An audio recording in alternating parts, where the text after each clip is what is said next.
Hello everybody and welcome to The Wild Beyond the Witchlight. It's Monday night, you know what it's all about. Now, last we left off, the party were travelling around and got swept up by a tornado. And, well, I say the party got swept up by a tornado. Two of them did. Holland and Ooglay, the owlbear, got swept up and pissed off somewhere, which explains why Lauren's not here.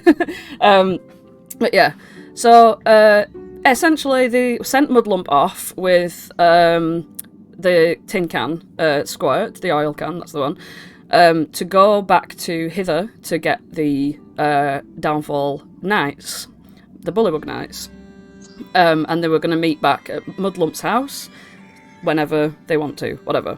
So anyway, they're on their way, and they go to Lockbury Henge on the information of Gleam, as she knows that something to do with them working with Enderlin, I suppose, I guess. I can't remember if that's what she told you. But anyway, it'd help if I remembered, but I don't. So they go to Lockbury Henge anyway, and there's a bunch of Korreds there. Well, there's two Korreds there. And these two Korreds, one of them is the queen of all the Korreds, and she is called... I'm just letting you all have a little update as well, because I know that no one takes notes except Lauren. The queen is called Argantel, and she's supposed to be queen of all of the Korreds clans, which are all named after certain like rocks and other geometry-based names. She has a cousin called Jagu of Chalk, who was also there. And they were in the middle of playing a game of crowns, which looks like chess, but it's not chess, it's crowns. But you came up anyway and they were hidden, and they came out and warned you to not disturb the game. No one disturbed the game, that were fine. But yeah, you want to sort of build like a bunch of allies to go to Enderlin with. And they informed you that they were displaced because of their sort of inability to deal with the Korreds who do the Brigganocks who do their heads in, because they're fucking making noise mining to all hours of the night. But also they hate the Brigganocks because the Brigganocks apparently are working for Enderlin, and they make contraptions for Enderlin to power her horrible machinery at the theatre. Also, you're informed that Enderlin snips off the hair of the Korreds, which is like this really tough iron-like hair that's like really, really strong, and makes it into ropes to manoeuvre her contraptions. So obviously they've got beef with Enderlin, and therefore beef with the Brigganocks. So, to get these on side, you have to unite the Korred clans that are all sort of dispersed. They've all sort of like spread out all over the place, and Argantel can't like keep what's the word? Rule over them all because they're all sort of displaced. Jagu is the only one who sticks with her because he's actually a cousin. Then you head off over to the Brigganocks mine where you are right now, and in the Brigganocks mine, you notice that there are a couple of like Korred statues that are like built outside the mine, looking menacingly at the mine's entrance, as though some sort of warning to be like, you know, you Brigganocks come out here and we'll get you, sort of thing. And you go in anyway. There's a sign that says leave your wishes at the door or whatever.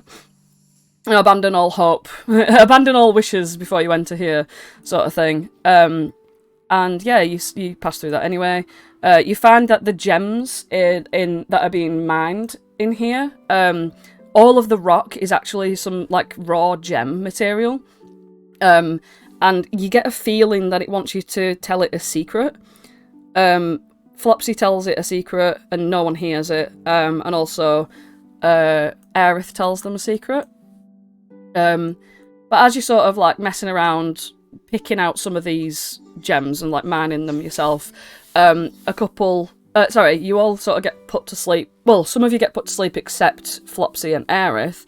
And then you meet Molliver, who is part of the Valor's Call, but they are stationed here to look after the Brigganocks, considering they've not been having a really good time with the Korreds and they need protection whilst they're mining and doing their business.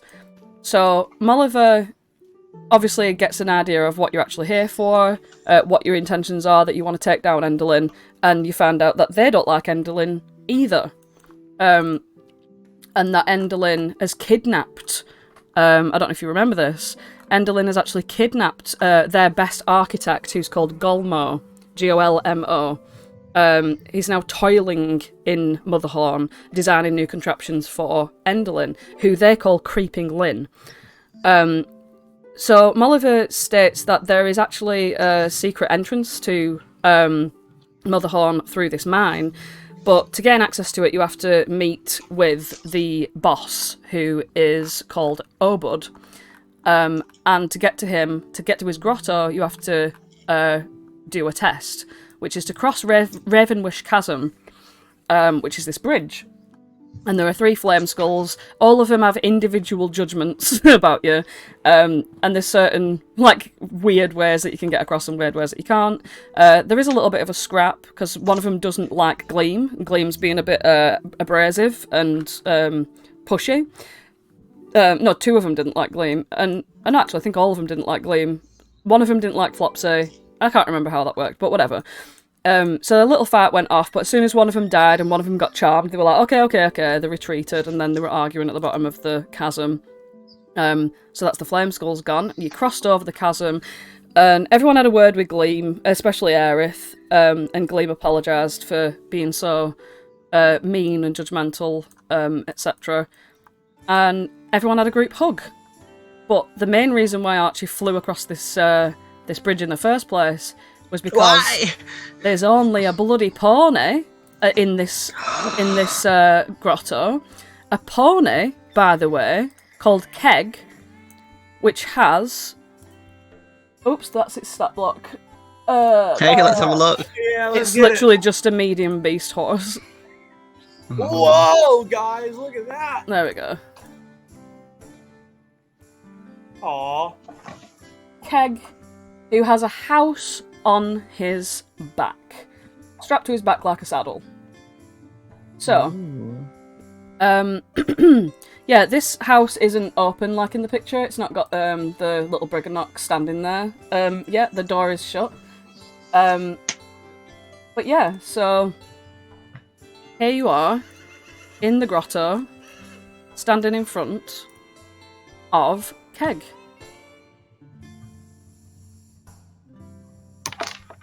Hi, little guy. The pony sort of stands staring ahead, and when you speak to him, he's like big long eyelashes, sort of like flick and close and open, and he does acknowledge you, much in any normal way a pony would.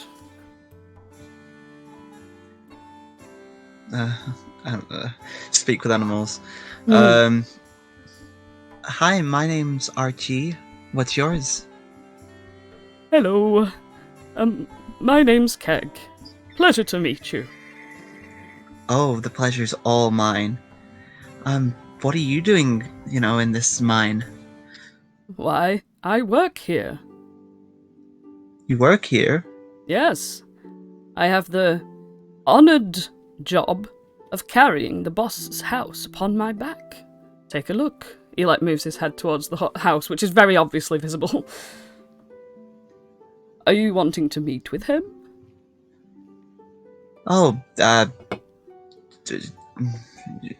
sure. I mean, but do you like working here? Is it something you'd choose to do? They're not making you work here, are they?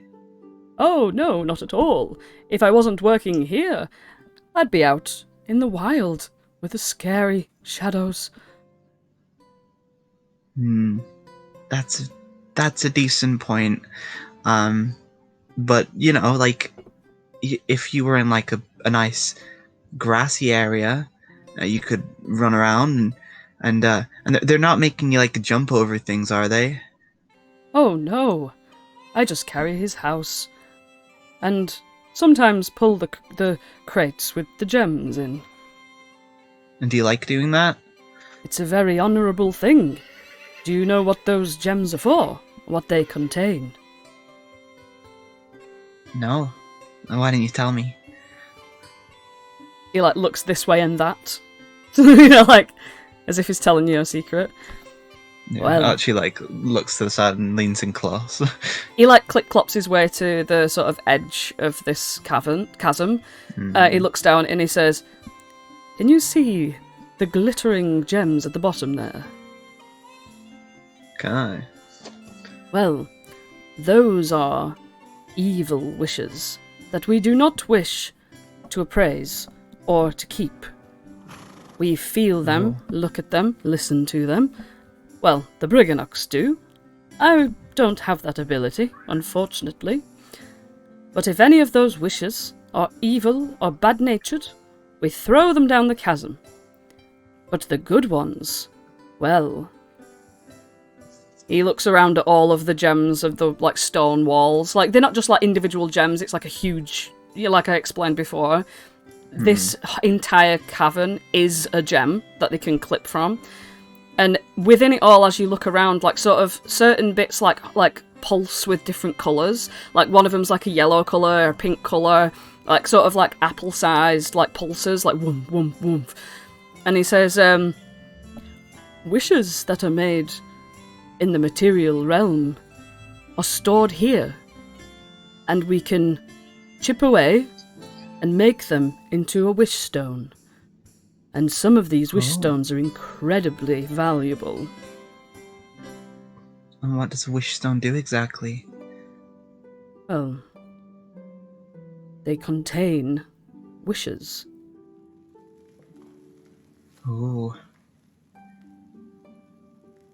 Well, that's pretty expensive, I can imagine.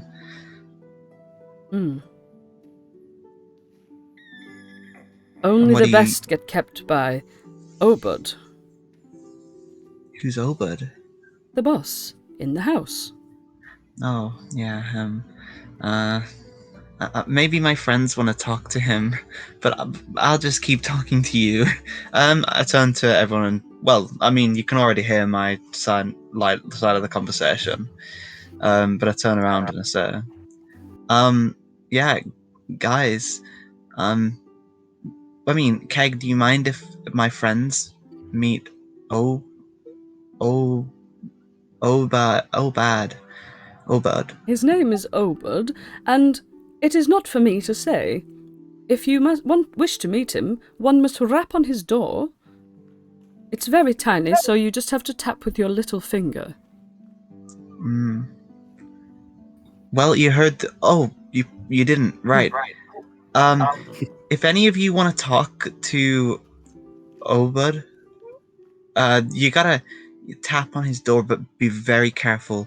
Tap with your pinky finger, and then if he wants to talk to you, he'll come out. I'll just talk to Keg while you do that. I'll try to be quiet. Okay. I can do that then. That sounds nice. Thank you, Keg, for allowing us to. Before going for the door or anything, Flopsy's just gonna smile awkwardly at Keg and then start rubbing him behind his ear. After a seconds, just look to Archie. Mm-hmm. Do you like that? Like when I do this? Did you like that? Oh, yes. Oh, yes.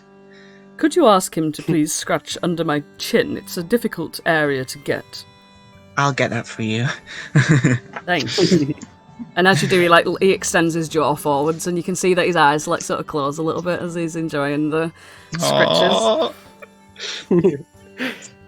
Flopsy uses his other hand on the other ear. Yeah, Flopsy, you go to sort of stroking his ear and his mane and his back and everything, and obviously your hand sort of gets down to his shoulders area where the porch of this house is. Also, you... just to remind you, you do have pixie dust, right? Me? I don't think I personally do. I remember that Jeremy Plum gave you some pixie dust before. I think I gave mine to somebody. Maybe. It might be me. Because I have pixie dust. Just saying it's an option if you wanted to, but you don't have to. I don't necessarily remember. Oh, that turns you into a pixie, doesn't it? Makes you small. Yeah, you can do that, but you don't have to. I'm just saying that that's a possibility that you don't. You're just saying that you have that ability. Oh, I don't have pixie dust. I had Scatterleaf tea. Yeah. Yeah, I remember getting Scatterleaf tea. I don't have pixie dust in my inventory, so I think I gave it to someone. Or lost it in I think that betting actually, game or something. does the pixie dust just make you fly? Yeah. Let's see. Yeah, it's just the flying speed, because it's actually the pixie that has to make you small. Yeah. Mm. Oh yeah, it's because Scat can make you small. Right, yeah. Fuck me. Just forget what I was saying. Okay. It's not the only thing that can let Flopsy fly, but he's never used his crown. Yeah.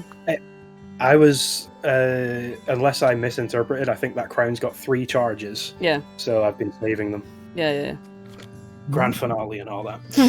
No. I'm just never going to use it for the campaign. Flopsy is going to go from rubbing his ears down his neck a bit. He doesn't want to make Keg believe that he's only stroking him to get to the door, so he's going to just indulge in making Keg feel nice for a bit. And then he's going to very gently flick on the door.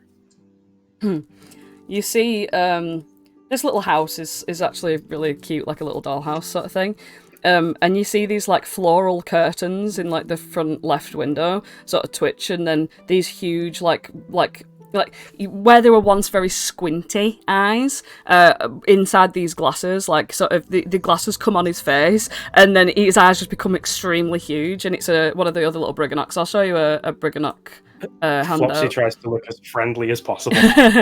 Let me just show you what they look Well, like. huge proportionately, I assume you mean. Oh yeah. So where his eyes were like normally really squinty and like sort of obviously being in the dark in mines and stuff like that, he puts his glasses on his nose, on his big pig snouty nose, and his eyes become jam jars. Yeah, his eyes become extremely large and like fill the entire rim of the glasses. As he you can hear like stumbling around in the house. The door creaks open. And you can see this old, tired-looking Brigganok. He opens the door, and he's like, "Well, hello there. Pleasure to meet you. My name's Obud." Pleasure to meet you. My name is Flopsy. Flopsy's going to hold his paw out as if for a shake. His paw is probably huge in comparison to Obud. He looks excited because he goes, "Oh, hey, big folk! Oh, how wonderful! I haven't shaken a big folk's hand since Molliver came here. Pleasure to meet you." And he holds his hand out for you, and his hand is literally like, if he were to hold your hand, it'd probably grab your finger. Flopsy leans into that. He just presents a finger and shakes finger to hand. He wags his finger as part of the handshake. Well, I see that you've been able to cross the chasm. Yes, I don't really know what that means in terms of how you think of us, but we're here. We wanted to meet with you and, quite frankly, become friends. Well, it's always good to make new friends. Well, I suppose you don't really get that many other visitors down here. Not really, no. Except the other Brigganocks, but they don't really come up here. I don't know. Maybe it's because I'm their boss or something. They don't really want to be friends with me. Is that really how it is around here? Back where I was, everybody was friends with the boss. I don't know. Are you a good boss? Are you someone who should be scared of, or? Well, I think I'm a good boss. I mean, I'll just say now, I've got 3 gems in here that have been, shaped and cut into these, the wish stones around here. We cut them and shape them into these sparkling gems. And, I've got them all here neatly laid out on my table. And I'm just appraising them to see how expensive they are. And I'm just going to wait until the Brigganocks who mind them can come over and collect them. But no one wants to come over here. Maybe it's because they're scared of those skulls. I don't know. I killed one of them. You killed one of the skulls? That won't last too long. Oh, you mean they'll be back? They're always back. But that's the thing, they're my friends, they're my buddies, you know? They look after stuff for me. They, you know, they make sure that no one bad gets across. It's a pretty easy, you know, situation, but these Brigganocks just think, no, well, you know, they wait for me to come down here, to come down into the mine, and, you know... But how are they supposed to collect these gems if they don't come to me too, you know? Well, if it's any consolation, I'm sorry for temporarily killing your friend. No, it's okay, it's okay. I mean, they would have blasted you into smithereens if they'd have thought you were, like, really bad people. You think that he's very, like, sure about his defense mechanisms here? Like, very bad evil people who could get through would get through anyway. Well, this won't solve your problem in the long run, but if you have gems that need to get back across, we'll always take them back for you and give them back to the Brigganocks that... Oh, no. You never give a gem to the person who didn't, like, make the gem. That's the problem. You see, if they've mined the gem, they bring the raw gem to me, and I appraise it, I'd say how much it's worth. Like, we got 2 of these worth 100 gold, and another one's worth 500 gold. Do you know about gold? Have you heard about gold? I've heard of gold. It usually bedazzles things. Oliver, I don't know what a quantifying of gold is. No. 100 gold. We didn't know about it either until Oliver came along here and said this would be worth a lot of gold. So the Brigganocks like that. So they think, I've got a 500 gold's worth of a gem. So they want the best gem. They try to mine and get the best ones. We don't sell them or anything. We just keep them. Well, it seems rather silly to be appraising something that isn't for sale or for exchange. Silly? No. It's a serious business. You see, if Brigganocks number 1 gets a 500 gold gem, but Brigganocks number 73 gets a 100 gold gem, then that means that Brigganocks number 1 is the best Brigganocks. That's how they do it. I like to keep Oliver, to these things myself, you know. Oliver's like, what do you? Listen, I tried to tell him that it was all about, you know, like trading, stuff like that. They don't get it. You brought capitalism to these poor innocent creatures. No, it's not like they're all living in harmony, you know. They all live in harmony, it's fine. There's no, like, real competition here. They just like to feel good about themselves. That's how they do it. If you get the better wish, if you've, you know, dug up the best one, then, you know, then you're technically the best. To reinforce a feeling of superiority based on completely arbitrary numbers. Oh, they just made that up themselves. I just said to them, whoa, this would be worth a lot of money on the material plane. And then, you know, they started thinking that, oh, well, it doesn't make much of a difference.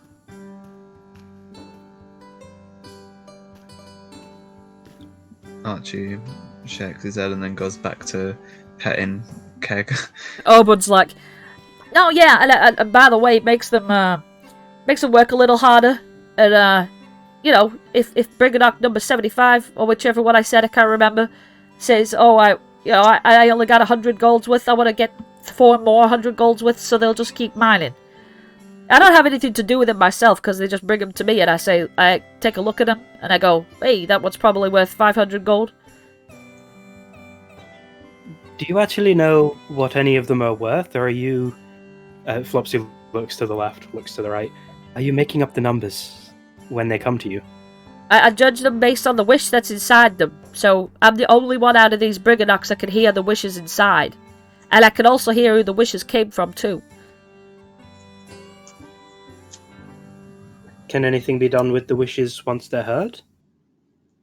Nope. They got no other function other than the fact that the wishes are kept here until the wishes are granted on the other planes, and then the wishes will escape out of the gem. But it's okay, because then the wish stones have been shaped into a gem, and it's still a valuable gem. Just because it don't have a wish in it, don't make it to say that it's less worth anything. It's just, if it contained a good wish in the first place, then it's still keeps the same value. I mean, I got a 3 in here right now. There's the best one we got so far is this one, and he's gonna like bring it over to like have a look at it. And as he like lifts up this gem, you can see that it's like glowing sort of like orange and like yellow and red inside. Can I see if I can hear the wish inside? I doubt you've got the abilities, but I'll let you have a listen. Just don't touch it, okay? Because you'll get your grubby hands on it. It's been polished up to the highest heavens, you know? Like, he's gonna, like, hold it up, but it takes him 2 hands to lift it, and he, like, puts it up.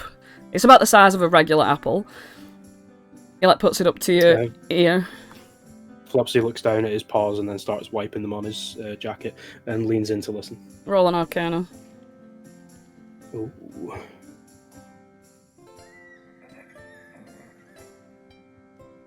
Can't wait to Nat 20 on this and inexplicably be good at Arcana. Whoa. 18. You put your ear to it, and everything sort of like you sort of like put your other finger in your other ear so that you can block everything else out, and you listen to really, really, really close to it, and there's a sort of like a strange like whooshing sound inside, and it's almost like crackly, roaring sort of like sound, almost like when you put both your fingers in your ear and you're underwater and it's like sort of thing. You can hear like your heartbeat, but you can't hear a heartbeat in there. You can just hear this like sound, and like really, really far away in the distance, like, and I mean really far, as though like someone's at the end of a long hallway. You can hear the sort of high pitched, sort of weak American accent voice of Holland, but you can't quite hear what he's saying.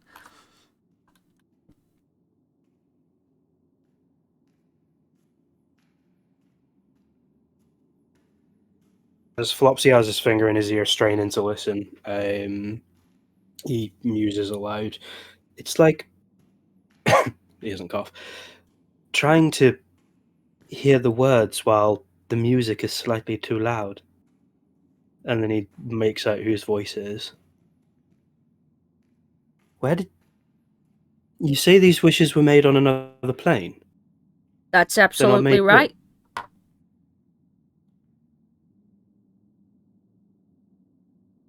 There's some of the wishes are made on this plane, but this one comes from, well, it's gonna cost you for me to tell you any information about it, you know.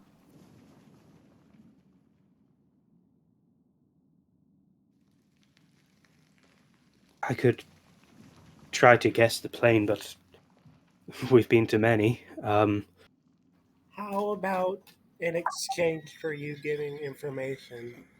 Because I assume it looks like. Does it look like Flopsy wants to know this information? Flopsy looks more confused than anything else, but he's also entranced by the sheer coincidence that he would hear Holland's voice from this.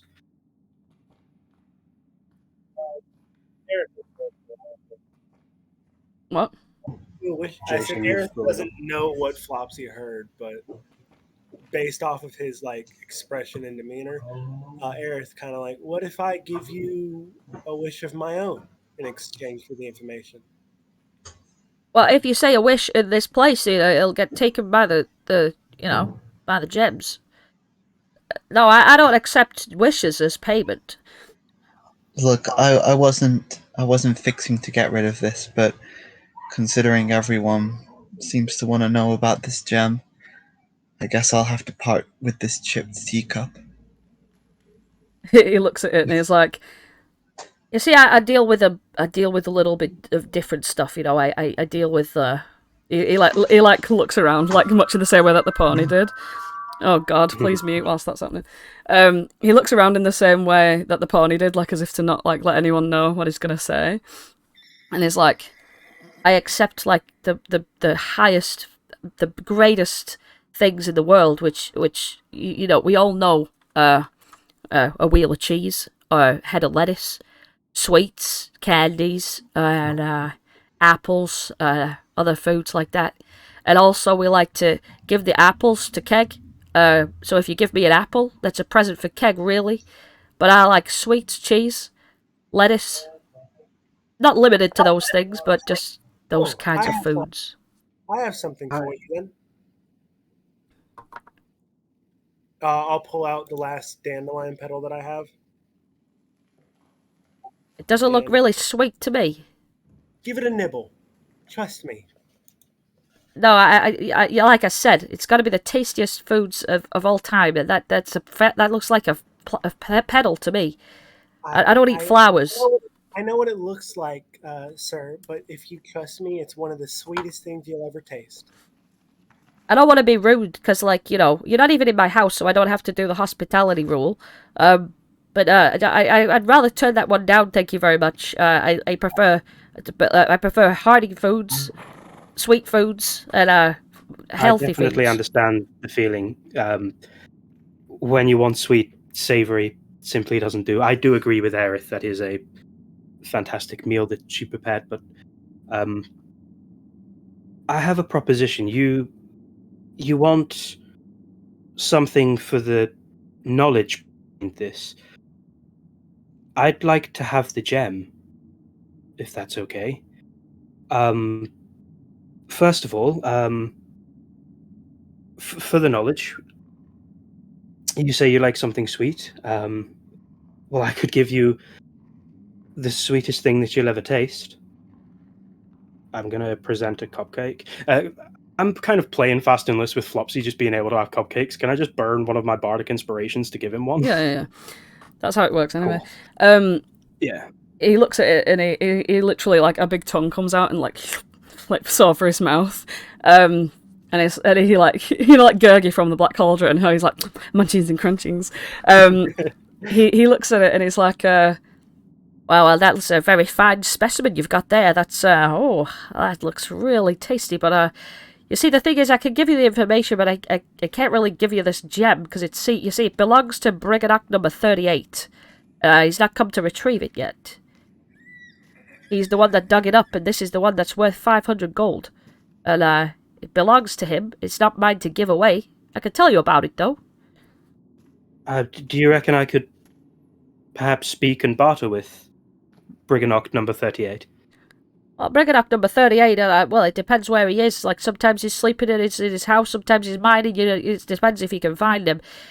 But, again, it's worth 500 gold this way. You know, like I said, they care very much about this value. Have the Brigganocks ever seen a single gold piece, let alone 500? A gold piece? What are you talking about? I thought gold was like another gem. I assume if you're adding a number to the gold, it would have to be 100 parts of gold. I just thought it was gold that's a 500. Unless you're weighing it. You know, like, this is gold 500, this is gold 100. Like a clarity or something. I don't know. Aerith pulls out a gold piece. Where's she got that from? She has 30 gold on her person. She doesn't. There's no gold in the Feywild. There's no Aerith doesn't have that. I guess it was part of. Yeah. If it's a class thing, no, you don't have any gold. Oh, okay. Never mind. People who are from the material plane probably might have gold on them because of the fucking price of the tickets in the Witchlight Carnival and stuff. Gotcha. I do have a currency idea, but it involves Brigganocks 38. So you see, I could accept that lovely, tasty treat you've got there and tell you about it, but I can't give it away. Well, that's perfectly fine. If it's not yours to give away, I wouldn't want to press you in any way with that. But I will give you this perfect, most delicious cupcake in exchange for information. Of course. Always pleasure to do business, always pleasure. He holds his hand out, well, 2 hands out for the cupcake. He like places the wish stone down on his patio, like sorry, on his like porch for a minute whilst he reaches out for the cupcake. How big is the Brigganocks? The Brigganocks is about the same size. Like imagine 2 apples stacked on top of each other. That's how high up he is. Yeah, Flopsy gives him a cup. It's mostly his size. Yeah. That's how Just a tall bit Smurfs smaller. are, isn't it? Yeah, legit. Yeah, he takes it and his little legs buckle a little bit as he's like, ah, and he like puts it down on this porch on the left side. So you've got the wish stone on the right side of the porch, the cupcake on the left. He like licks a bit of the icing off the top, and he's like, Oh, that's something else. I hadn't tasted anything like that before. Wow, that's amazing. Thank you. I make them myself. Really. You know what we could do with someone like you around here? Flopsy looks around the place. There doesn't really seem to be the amenities to be cooking in here. Oh, maybe not, but maybe you could set up a kitchen or something, you know, and feed everybody. And maybe they could give you the stones as payment or something. It does seem like an idea to consider. Unfortunately, we are here with another goal in mind, so that would have to come later. what number of gold is this thing worth? He points at the cupcake. I've never taken a number of gold for one of these in my life. I've exchanged small things for them. A smile, a nice word, a certain glance, a button, anything that really looks fancy, nice, or gives me a similar sense of joy as to what the eater of the cupcake would take from that. Okay. So your knowledge is going to give me the same joy as you will have from eating it. All right. Well, I'll tell you the story about this gemstone, this wish inside the gem. Now, this wish was made by a child, an innocent little child. And maybe this wish will come true, who knows? But we can never tell. But the child's name is Holland Vexair. Is a Harengon, just like you. What a coincidence. That's mind-blowing. And inside the wish says... Well, first of all, I'll tell you how the wish was made. The wish was made upon a dandelion seed wish. You know, like the dandelion seeds that you could say your wishes to. And it was made on you blow them into the air. Yeah, it was made in the material plane in a place called the Witchlight Carnival. And it says, I wish to be happy on my first day back on my home plane. And that's what the wish says.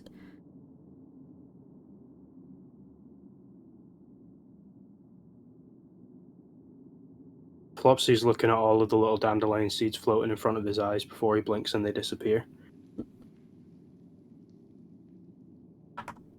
That's sounds like a very special wish from this child. It's a very joyful wish, a very hopeful wish. That's why it's so valuable.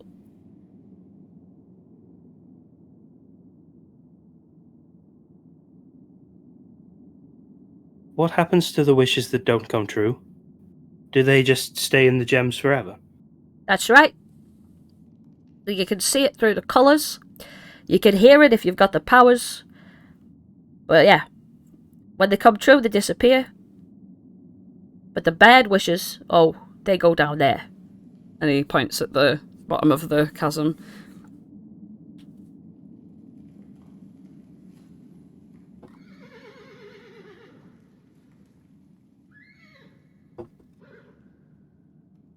Do you hear all the wishes that come through this cave? As the appraiser, do you hear all of them? I only hear them when they get turned into they get mined out of the wall.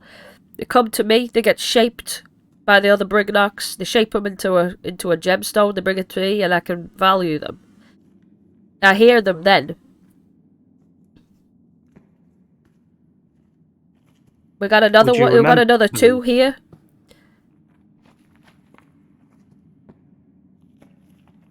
Do you want to hear about the other 2?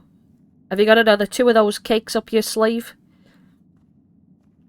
I always have cakes up my sleeve. Could I try and listen to one of the other ones? I'm quite struck by the coincidence.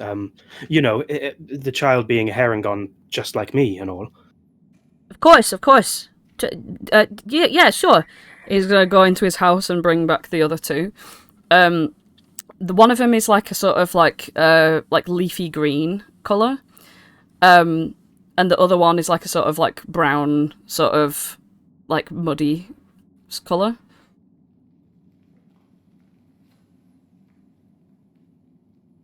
Do I roll Arcana to see if I can... Yeah, but state which one you're listening to first, though. The green or the brown? Green. Leafy green, right. I hear nothing, I assume. No. I will go for the brown as Ooh, okay. You listen to the brown one, and again the same thing happens. It like sort of zones in on it, and you can hear a voice. And deep within it, you hear Octavia's voice, and you hear. Ooh.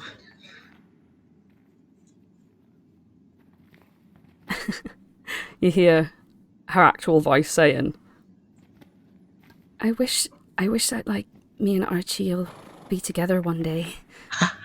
Oh!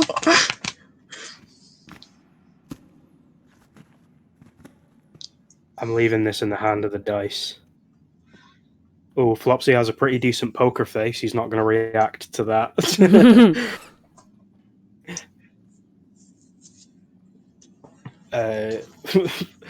Just for the flair of it, Flopsy is going to reach his right hand into his left sleeve, just wriggle around in there for a second, and then present another cupcake. It's an entirely different color. It's pink with a little banana chip on top, as opposed to the white with a cherry of the first one. Nice. He's going to plop it down and say to Obud, I'd like to have a bit more information about this brown one, but I don't want to sound too mean here.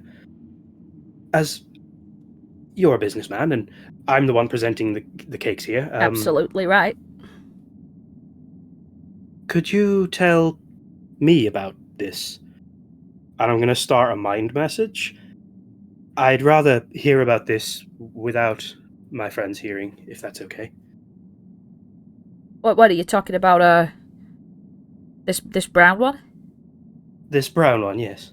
I have an interest in it, but I don't want to let them know. It's kind of...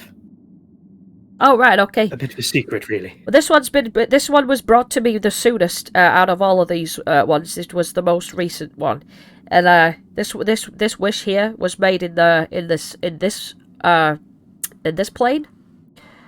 It was made in a forest somewhere, and yeah, it's made by someone called Octavia, and the wish is that maybe one day her and Archie will get together one day. Could you tell me which Brigganocks was the one that brought this to you? Oh yeah, I can remember clearly. That was Brigganocks number 17. 17. So that one's Brigganocks 38, that one's Brigganocks 17. Now this next one is Brigganocks 2. And Brigganocks 2 is a bit of a stickler, you know? You'll be hard pressed to get this one out of it. It's only 100, this one. And the brown one and the green one, they're both 100. Children's wishes are worth a bit more, you see.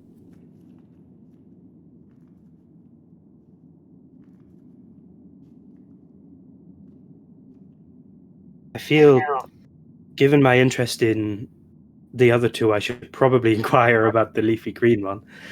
Hey, Flopsy, you said you're listening Yes. in wishes? I am, and when you say it out loud like that, it does feel quite invasive, but No, I was I'm... actually curious. I wanted to try one, see if I hear anything. You seem special. Oh, well, I didn't get anything out of this green one if you want to try.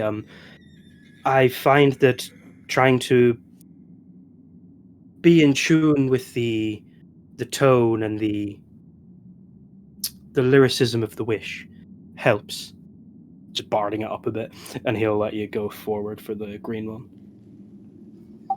If he sees you going for the brown one, he's gonna... No, she's going for the green one like Flopsy told her. Mm-hmm. And I guess Aerith's just going to kind of like give it a funny look and smile and hold her ear up to the stone. Alright, give us an arcana. Nice. You hear an unfamiliar voice. It's quite high-pitched. You would recognise the sort of like vocal like stylings of a pixie. And you just hear a phrase. Oh, I'm not going to do the accent because that'd be giving it away. You hear a phrase. I really wish I can find him here.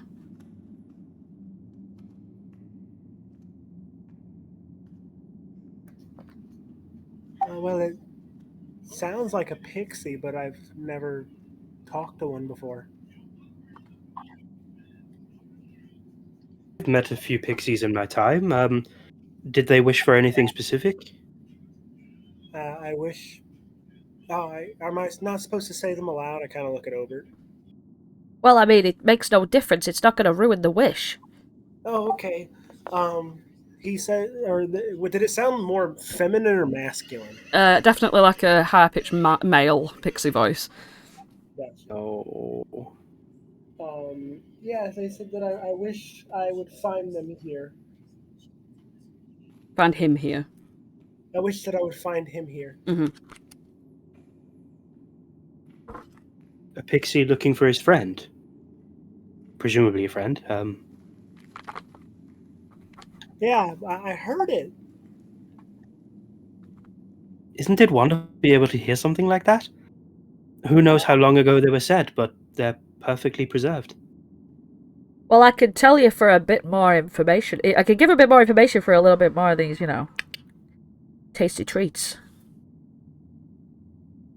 Each time you burn in a bardic inspiration, by the way. This is the price of knowledge. I'm taking them off.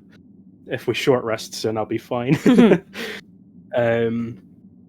Flopsy's going to look at Aerith for a nod or anything if they want to know more. I mean, if you want to know more, you're more than welcome to pay the kind, sir. I don't know who this is or anything about them. But if you think you know who they are, then go for it. Well, I'm starting to see a lot of coincidences with the wishes that are brought before us, and someone wiser than me once said that everything happens in threes. So I present another cupcake to Obud. Pleasure doing business This with you, one. good sir. Yeah. Now, I can tell you about this wish here. This wish is made by a pixie on this very realm. This very plane we're living in right now. Right? This pixie goes by the name of Skek. Oh, bollocks. I mean, he looks around and Holland's not there. Yes, I mean bollocks. Carry on. It was made in a mountainous landscape. And it says, I wish I could find him here. In a mountainous landscape? Yeah, it was made quite a while ago, though. You sound like you know this, Skek Flopsy, from your very strong reaction.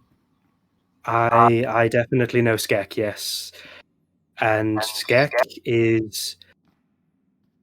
I say this with all the love that a light hand can muster. Skek is a bit of an idiot. And if this was said in a mountainous area a while ago, I think there's much more to worry about than Holland and Ugle going missing. Oh, so you think they're here now? Skek was good friends with Holland. He's probably doing what we're doing and looking for him. How long ago? Could you tell me how long ago this was made? Oh, this is an old one. It is pretty old. I'm not gonna lie. It's I don't know, like few days, weeks. I don't know. It's all arbitrary, but it's older than the brown one, but it's younger than the orange one.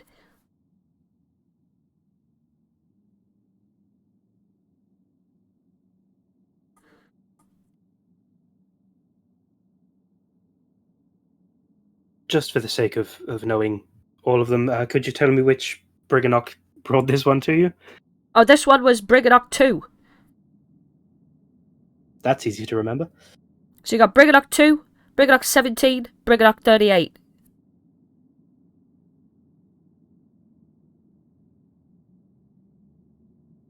I thank you for showing us these. It's been very interesting to see your line of work and gain a bit of an understanding of it.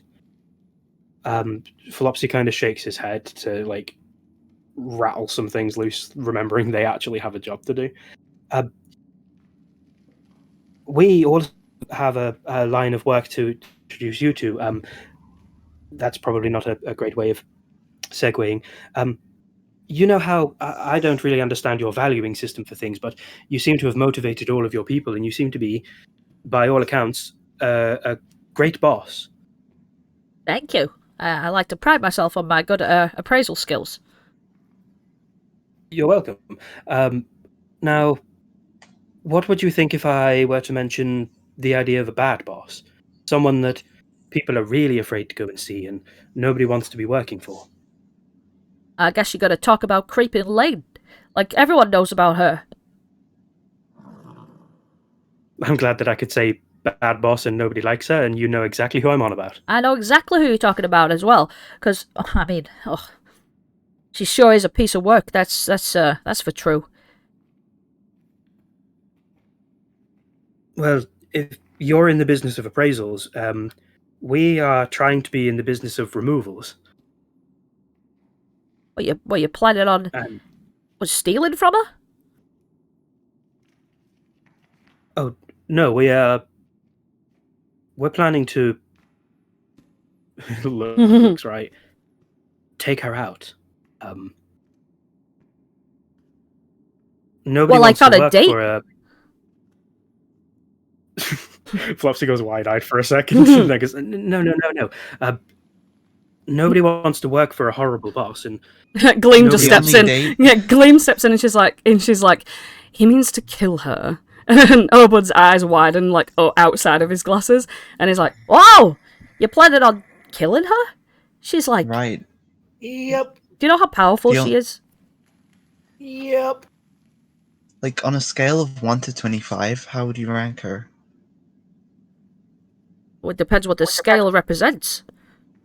Like, how would you rate the challenge? Well, I mean, first of all, she managed to kidnap my best architect. That's, that's awful. It's terrible. We, all of us together would not even be able to take her down. So I'd say 26. Oh, sugar lumps. Nah. Sir Obert, do you know anything about hither or thither? I know that this where people could come from, but I've never been there myself, no. What if I told you or that not just me, but that me and my friends, we took down one of the hag's living spaces. Well, what do you mean, one of the hags? Is more than one? You're joking me. Yeah, there's Slackjaw, Bavlorna, and Totherin. Tutherin, that's a frightening name for a hag. Jeez. Oh, jeez, there's 3 of them? Yeah. There's 4 actually. 4 of them? Yeah. Well, you got to be kidding me. That's just frightening. That's scary. Do they all live in... Don't tell me they all live in that theater of terror. I think only 3 live there. I think they don't really like the 4th one. Well, she must be terrifying. If 3 of the hags don't even like a 4th one, that must be terrifying. I think it's because she's like pretty and like all that, and hags don't really like that. It's because she's Mother's favorite. Ah. Sounds like some drama that I don't want to get into, if you don't mind. Yeah, that's fair. Well, if that's something that you want to do, then, you know, you've shown me great kindness today. I would say that, if you want access to the tunnel, you can go ahead and go through that tunnel whenever you want. And what it does, it's a secret tunnel behind here. You see that wall behind here? This wall right here behind me? Oh yeah, that wall. Yeah, I see that wall. Yeah, good job you can see that wall, because it's actually an illusion. If you can see the wall, then it's doing its job, you know? Yeah, I've just crossed my eyes now and I can see the illusion. Yeah, you can just walk straight through it, and it leads. It's a really thin, you know, it's like 3 foot wide. It's 8 foot high, and it leads to a storage room beneath the Motherhorn stage. Storage room. Yeah, like the prop room. Sometimes if we're feeling brave, we'll go under there and listen to the plays that she's putting on and stuff, and they're all a bit weird, you know. They're all a bit like scary, and you know, the actors sound like they don't really want to be there. Oh goodness. Yeah. I don't ask any questions that would make anybody scared, but I understand the illusion this way, but what's to stop anybody coming back through this way? Well, that's the thing. Nobody knows about it except us, so you best not go telling anybody, because then we'll all be screwed. We'll keep it hush-hush. I wouldn't dream of that, yes. That's the thing. No one's ever actually been up through the stage, because, like, geez, you know, if we popped up in the middle of the stage, then everyone would know that we were here. So if you were going to go there, you'd have to wait until there wasn't a play on. How often does that happen? Every single night. But then again, it's always night here, so, like, you know, you never can tell. Yeah. I guess we'll just have to wait until we get sleepy. And I think looking at you all, I mean, you might be powerful, who knows, but looking at you all, if you went there now, you've got no chance, especially if all of us all together, all these Brigganocks all the way up to Brigganocks 135, if every single one of us came over there, we wouldn't even stand a chance.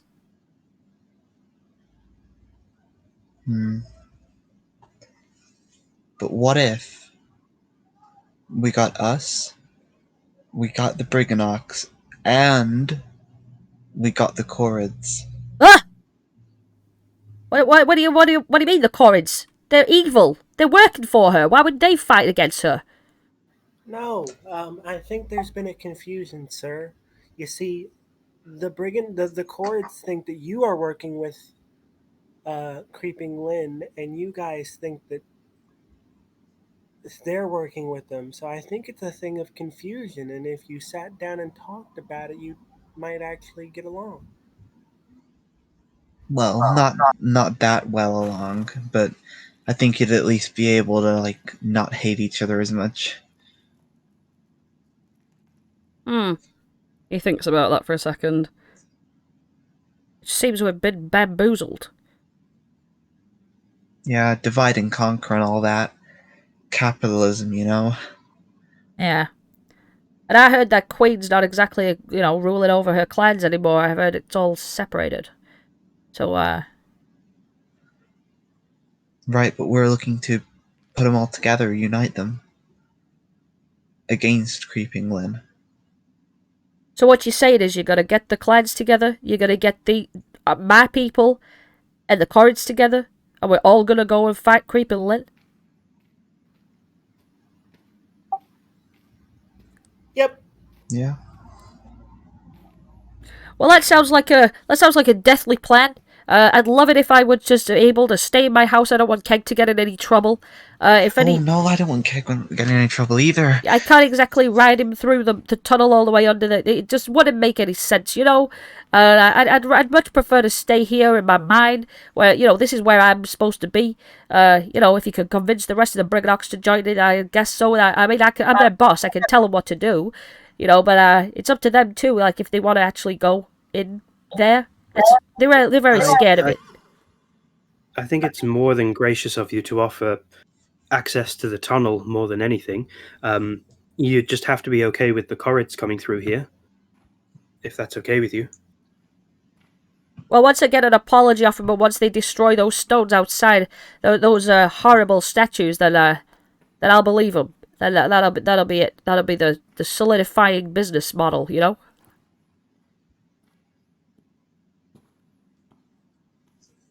I don't know if we will, but I think we could maybe make that happen.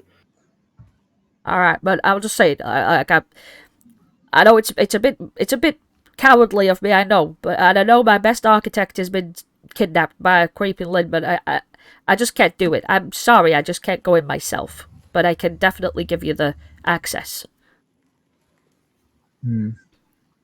Maybe that's all we should ask of you. I mean, your people are, very small and tiny.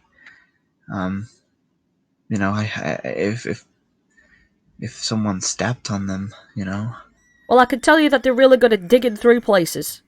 That's the they are. That's the main thing they're good at. So you may as well use them for their strengths. Right? Yeah, and not for like their strength. They're definitely not fighting creatures. And another thing they like to do is they like to put people to sleep and tie them down with ropes and little hammers and stuff. But again, that's people, isn't it? Not hags. Yeah.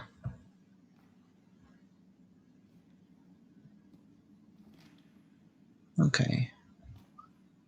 Well, I think we're piecing together an idea.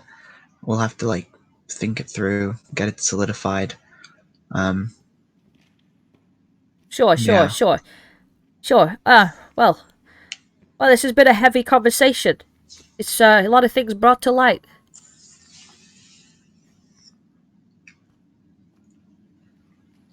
I mean, light must be nice in a dark place like this, though. It's not too dark. These wishes light up the place. They gestures to the walls of glowing wishes. Oh, I meant more like yawn in general. Oh yeah, we don't like to go outside because of that scary Yeah. darkness. And Keg sort of shudders at the thought of the shadows. Well, knowing's half the battle, right? Gee, I'm joking. Yeah. He nods sagely at you. Well, if you don't mind, if you want to go and speak to Brigganocks number 2, Brigganocks number 17, and Brigganocks number 38 to sort out getting these gemstones, that's up to you. But I'd like to take these inside my house now. And he's gonna start dragging the cupcakes in. And as he's pulling one of the cupcakes through the front door, the icing at the top just sort of shaves off and flops down on the ground. Thank you very much for your business. Anything else you want to know or whatever? But I'm a bit hungry now, so I'm gonna eat my cupcakes. Well, it was Please nice enjoy. talking to you. And it was nice meeting you as well, Keg. I'm actually going to give Keg a little hug. Leaving a little fond kiss. Why, thank you. And he's nuzzling into you. Oh, actually looks like she almost doesn't want to leave. But after before you go, 5 minutes. before Yeah. you go, do you have an apple up your sleeve by any chance? Oh, I wish I had an apple up my sleeve. I'd be giving it to you right now. Wait a I'll tell minute, you wait, what. I think I've got something. And she pulls out an apple core. That's half eaten and a bit brown. And he's perfect. She gives it to him. It's like, so... Wait, can I feed it to him? Yeah, she's like, oh, okay, and she gives it to you. She's like got this massive gleeful smile. Holds his palm out flat, has the apple on the core, knows the technique, and puts it in front of Keg. Keg's like top lips unfurl, like as his teeth protrude, and just like chomp down on it and eats it in one, gulps it down. Archie like starts sort of bouncing and hand flapping, and just like lets out a little squeak. Thank you for that. Archie's just gonna like awkwardly now bow, and with like a big smile on. Well, it's been nice to meet you. It's been nice to meet you as well, Keg. And everyone say, it's been nice to meet you, Keg.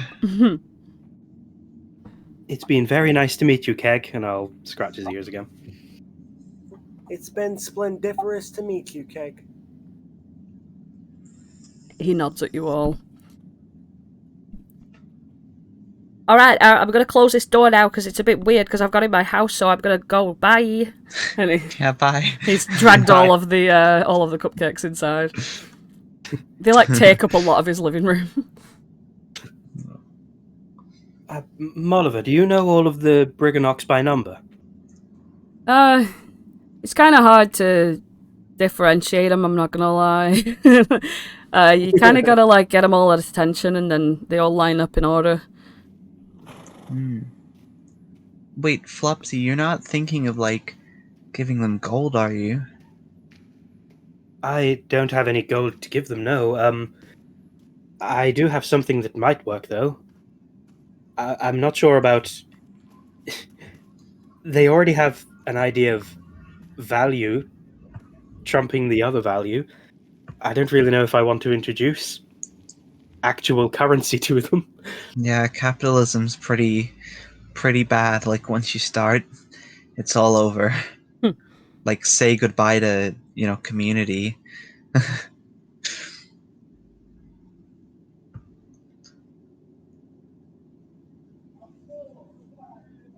I am a bit conflicted, but I do want to buy one of the gems. I'll have a discussion with the Brigganocks and see if he's willing to part with it for a mutual exchange of experience, rather than currency. Well, don't you have a gem?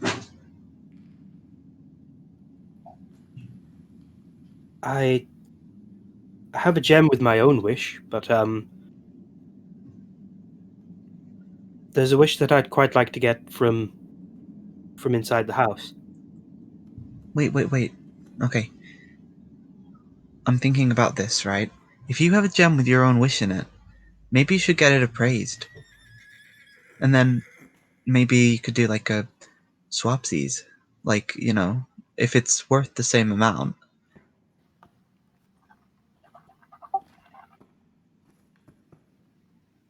Actually, a brilliant idea.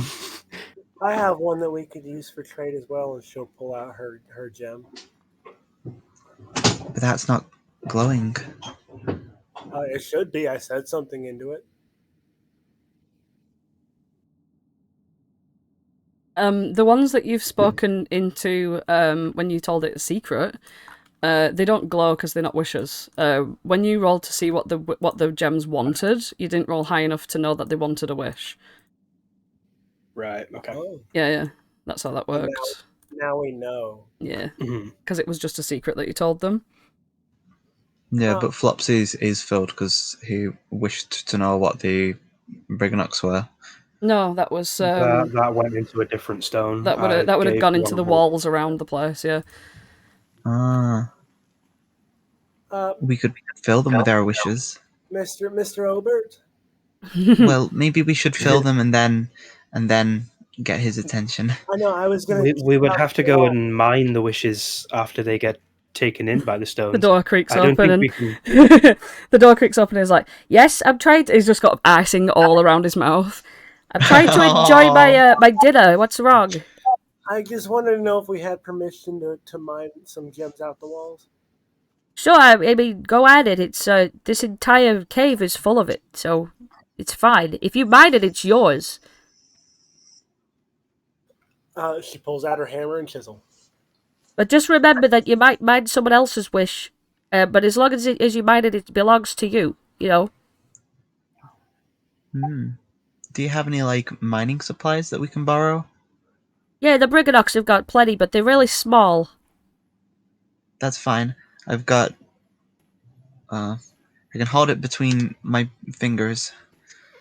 It might take us a second, but we have my hammer and chisel, Archie. Yeah, that'll work too. Right? Yeah. That might actually work better than a tiny little toothpick. Although I'll admit the image of you struggling to mine a wall with a teeny little pickaxe is quite funny. Yeah, to be honest, it is. Maybe I should just do it for the funsies. The funsies are in fact nice, but Aerith's just gonna go to the wall and all right. Flopsy, if I do this, are you gonna give it a secret? I'll give a secret, and then if Archie, Well, I think It would be a wish rather than a secret this time. yeah, a wish, not a secret. So I also don't know if we can control where the secret, where the wish goes. I The can just pull it into the walls. the wish ones are like sort of glowing, like there's lots of different glowing like orb-like things in the wall, and there are like spaces where wishes aren't there yet. So you could either choose to mine someone else's wish or fill an area with your own. That sounds more entertaining. Do you want to just take somebody else's, or do you want to appraise our own? I think I want to praise my own. Oh, okay. Should we plug our ears, or what's? Maybe like we whisper them, and just everyone agree not to listen. Unless like you don't mind someone hearing. It doesn't have to be a secret. No, I would. I don't know. I think if any one of us is nervous about the others hearing, then we should all agree not to listen to everybody's. So nobody feels singled out, nobody feels like theirs is a secret. We all just whisper them and nobody has to worry. Yeah. That's a good idea.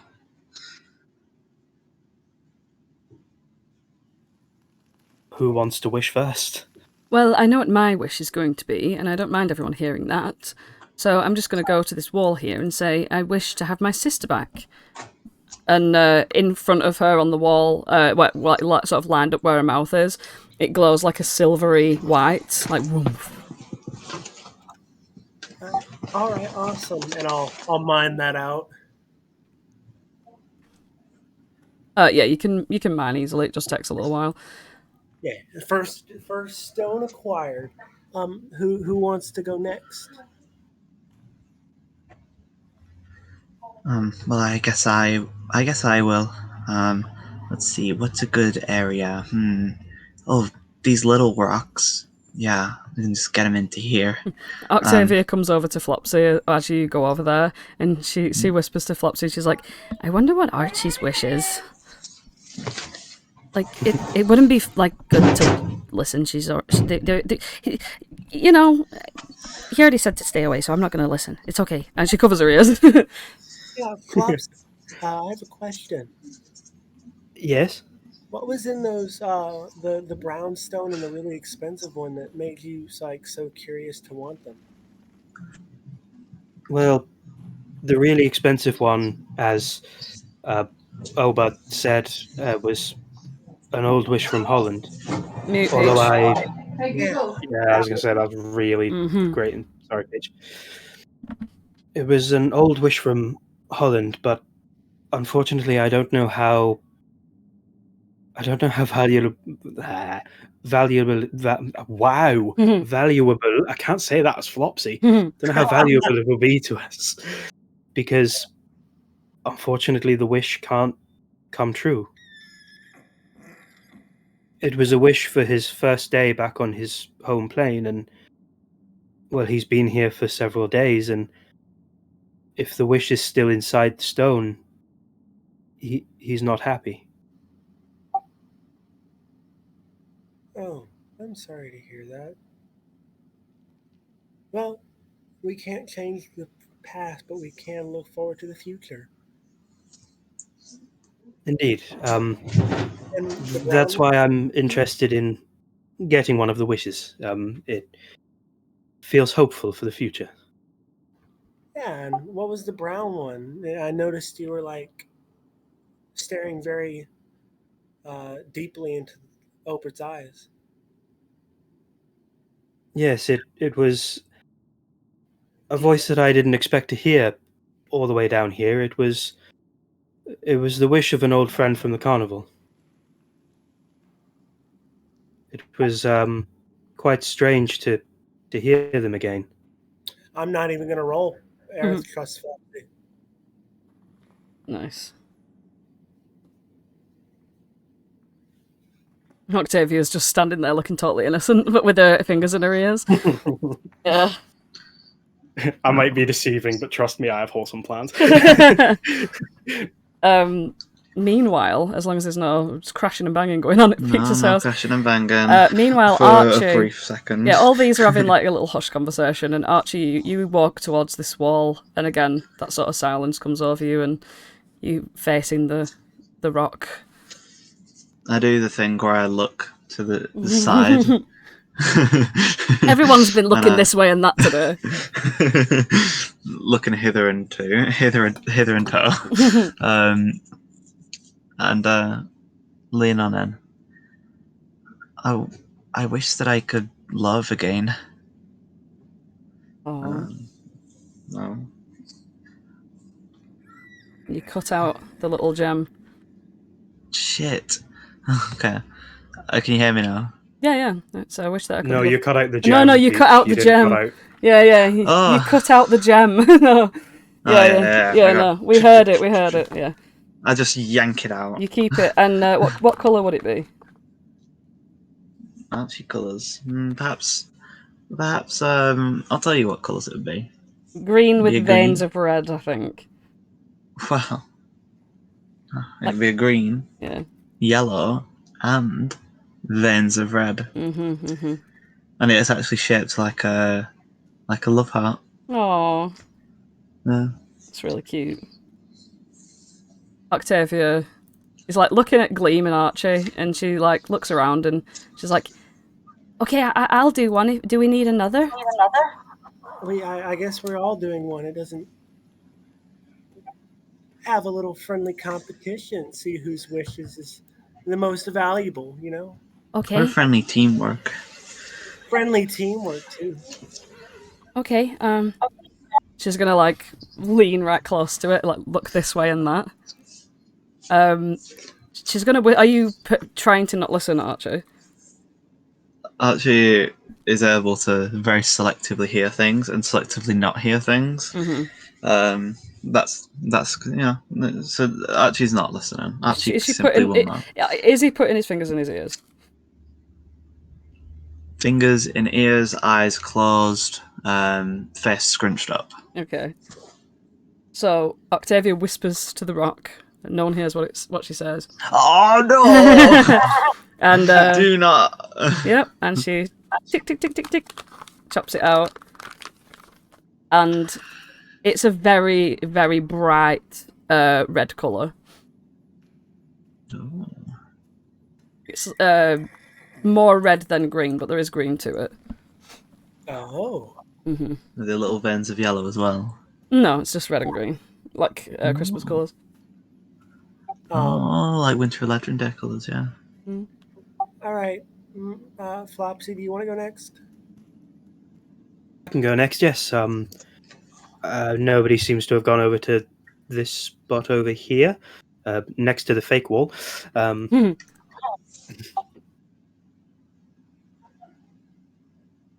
Is anyone actively trying to listen to Flopsy or no? Aerith is. What was that, sir? Aerith won't or will? Aerith is. Aerith is. This guy stealth rolls in chat. That'll be a stealth versus passive. No, active, because it's active perception. That's a 19. Beat that. Mm-hmm. Yeah, I don't hear it. I can't catch it. Is anyone else or no? Nah, but just for the logs. Flopsy will take a minute to think about what makes a wish valuable, and goes for the secret approach. I wish one of them would just be honest with me. Just once. And he starts chipping away at the rock. Mm. The rock turns a bright orange and deep brown ombre mix. The colours clash immediately and don't look fashionable at all. And he chips the stone out. As is true for an ombre.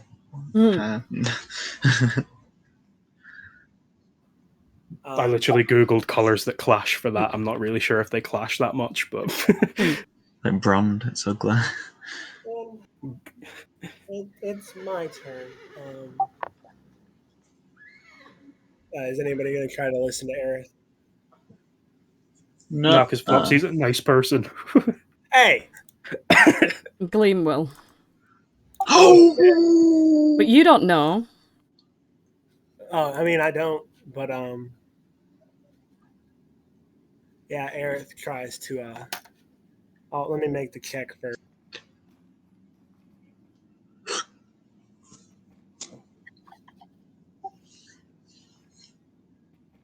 Oh.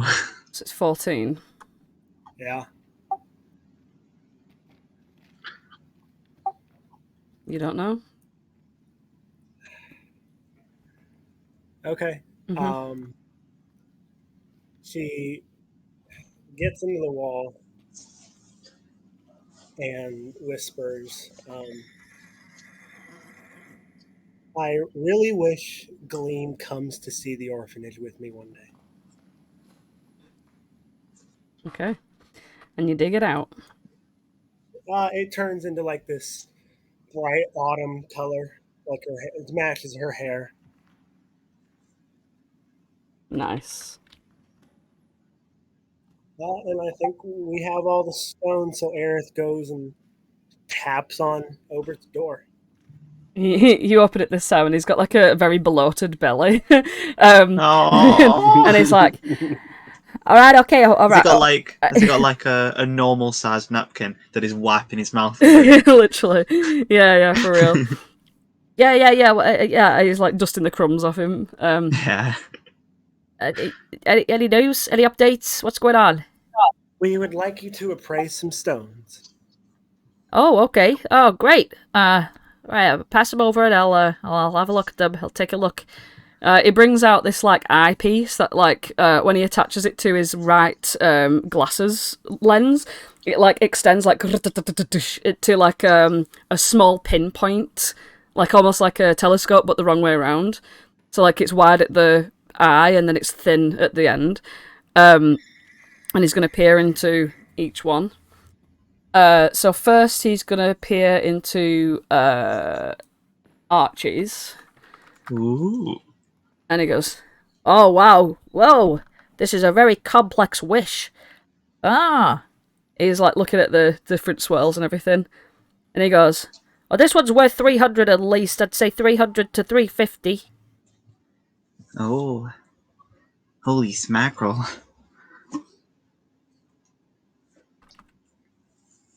I'm also making notes on each one, so don't worry, I've got all these. Then he looks at Gleams, and he goes, Ah, yeah. Simple. 100.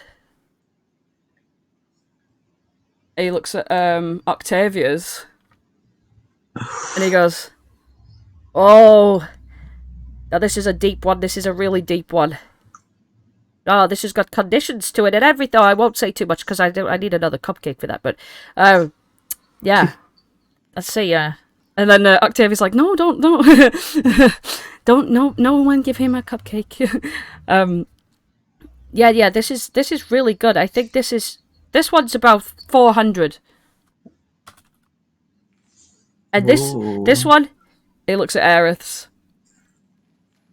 Oh, this is really cute. This is sweet. This is nice. It's still pretty basic though. It's 100.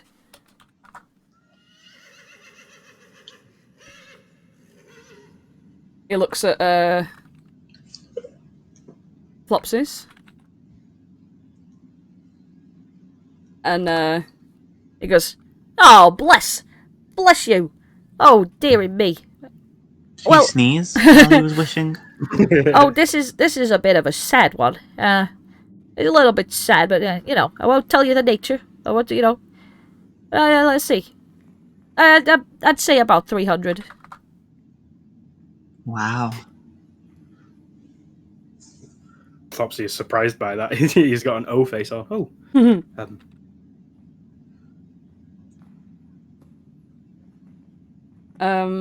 Is that everyone's? How much was Aerith's worth? 100. Pretty easy, yeah.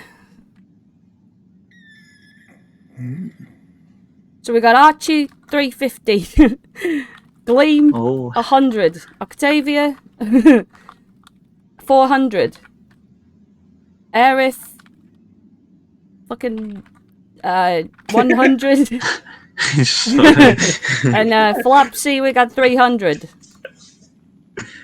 And that's all of them. Well, I guess we got some pretty good wishes. Yeah. Thank you again, Obot. You must be very close to a sugar crash, so we wouldn't want to keep you too long. Well, thank you. I appreciate it. I appreciate that. Is that everything? I think we're good. Brilliant, excellent, wonderful, lovely. Thank you. Yeah, see you later. Closes his door. I'm assuming everybody got their gems and we're keeping them, right? We didn't just leave them with Obot. No, yeah, you can have them because you digged them out, so... Good. Molliver's like, do you want me to go and rally up the troops? Yes. Okay. You guys down there, you keep yourselves down there. And they're like, of course. We would never. No. Yeah. They make it across the bridge. Are you coming? Yeah. I got my eyes on you. I say, looking down the bridge. We don't care anymore. Sorry for killing one of you guys. You guys are actually pretty cool. Bye. That's okay. But it's not okay. They don't. Shut up. Yeah. Gleam and Octavia come down as well.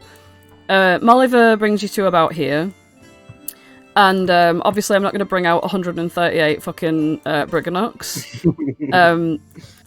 So yeah, they go, alright, claps their hands together. Troops, time to rally up. We got some deals to be done. And at that, like, a lot of them sort of do rally around, and they literally stand in order. Like, imagine each one of these is like a horde of them. You know what I mean? Swarms of Brigganocks come swarming round. They all sort of stand to attention, and they're all looking a little bit like sort of like ready to do some deals. All right, here they all are. There you go. They just lean against this wall. How much were the rocks? Which one did we want? I thought we were aiming for the 500 at least.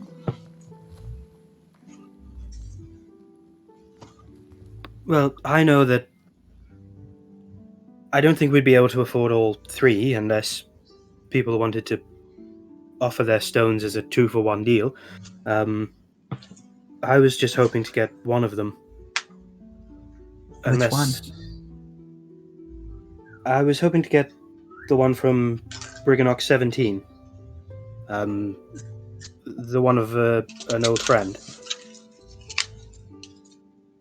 Oh, okay. Well, here, and Aerith will hand you her gem. Are you sure, Aerith?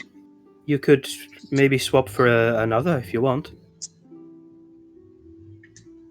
I don't need it. It's out there now.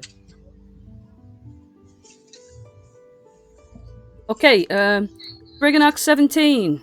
And Brigganocks 17 stands forward. Yes? Which one's that? Oh.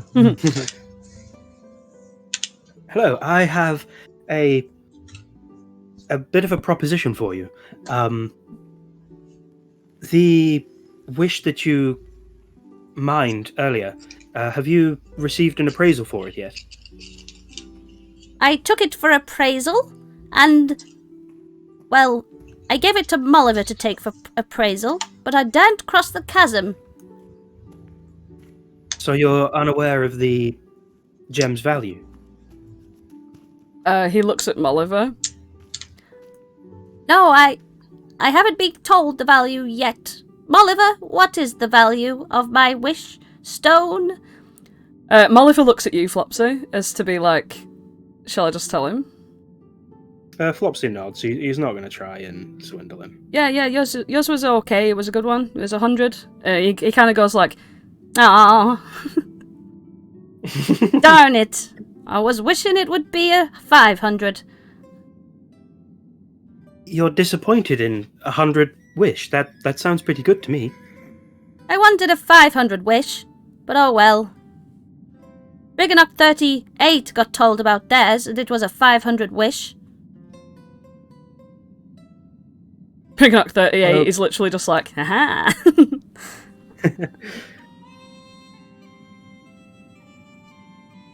Would it be good for you to have a higher value wish? I might not be able to give you 500 wish, but does something in the ballpark of 300 sound better than 100 to you? Well, 300 is certainly bigger than 100. I would love 300 wish. Well, that's my proposition to you. We both get what we want. I will trade you your 100 wish for this one here, valued by Obud mere seconds ago as 300. Well, that's very kind of you, sir. He holds his hands out for it. Molliver nods and says, Yeah, it's true. I was there for it. It's all above board. He takes it from you, and he says, You have my permission to take the 100 wish from me, Brigganocks 17. He gives you a bow. Thank you. Will Obud agree with that? Looking at Molliver. Molliver's nodding, just like, yeah. It's we're doing a trade. You know, this is how this works. Great. Thank you again. Which one was the one with the brown stone? The other 100 one?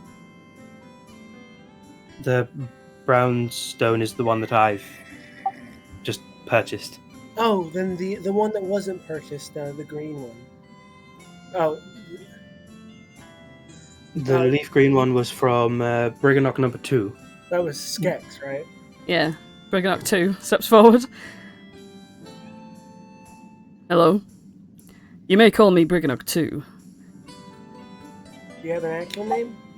That is my name. Brigganocks 2. Why? Is it unusual for you? I know it doesn't have the same ring as Brigganocks 17, but Brigganocks 2 is my name. I don't know, you kind of look like a... Never mind. I forgot what I was going to ask. Never mind. Sorry for wasting your time, Brigganocks number 2. You were gonna ask about his stone. His wish. Flopsy will go up and give Aerith her stone back, so that she can use it if she wants. I only have a 100 wish stone, but if you wanted to swap stones, I'd be okay with that. He says, Brigganocks 2 says, why? How much was my stone? 100. 100 for 100.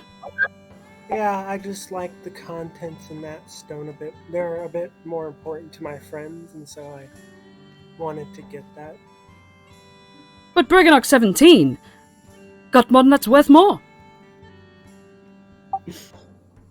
Now, how is that fair? Yeah, I understand. Never mind. I didn't want to be too much trouble. Octavia's like, I could help out with mine. It was worth 400. No, you don't have to give up your wish, Octavia. It's okay. Gleam says, well, if yours is 100 and mine's 100, then we can double it for him and both give both of our wishes to him. He says, well, 100 and 100 makes 200. And I'd be very interested in that. Are you sure, Gleam? Oh yes, I have no need for this. It's my wish still is with me in my heart. Same here.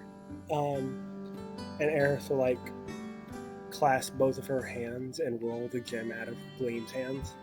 Hmm. And hand them to the Brigganocks. Why, thank you very much. Ah, 2 gems. That's more than 1, isn't it, Brigganocks 17? Ha ha! Molliver's just smirking the whole time. And did you want to speak to Brigganocks 38? Brigganocks 38 looks really excited at the prospect of getting more than what he already knows he has. He just moves forward. Hey. I'm Brigganocks 38. I was just wondering if you're gonna double my 500 to 1,000. I could take that.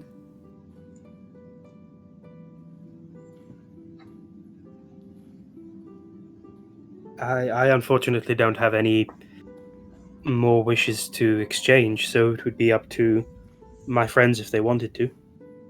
Well, I have a 400 one.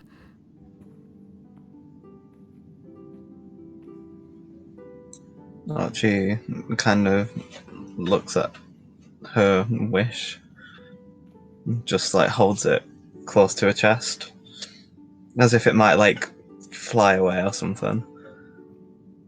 We hear what Archie wished for. I'm sorry. No. Just make-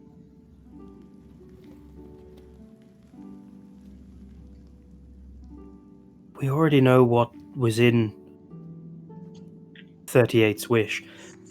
If your wishes are very precious to you, then I think it makes more sense for you to keep hold of them, if that's what you want to do. Yeah, I do want to hold on to it. Aww. Says the Brigganocks 38. Sorry. Okay. He just like goes back and looks disappointed. They have 2 and I've only got 1. Oh.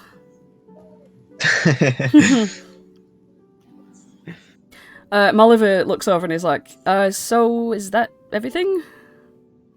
Yeah, I think we're good to go. Alright.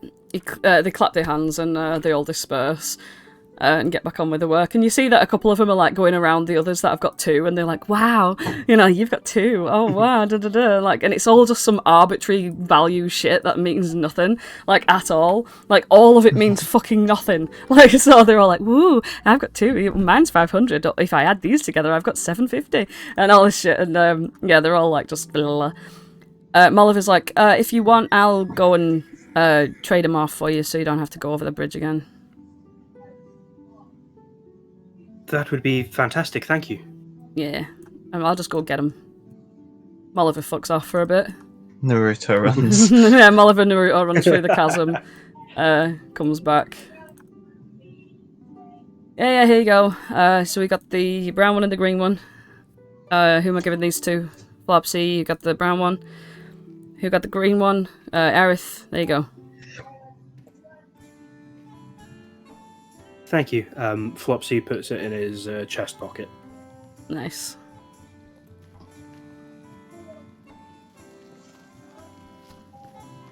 Well, we have a free tunnel to use.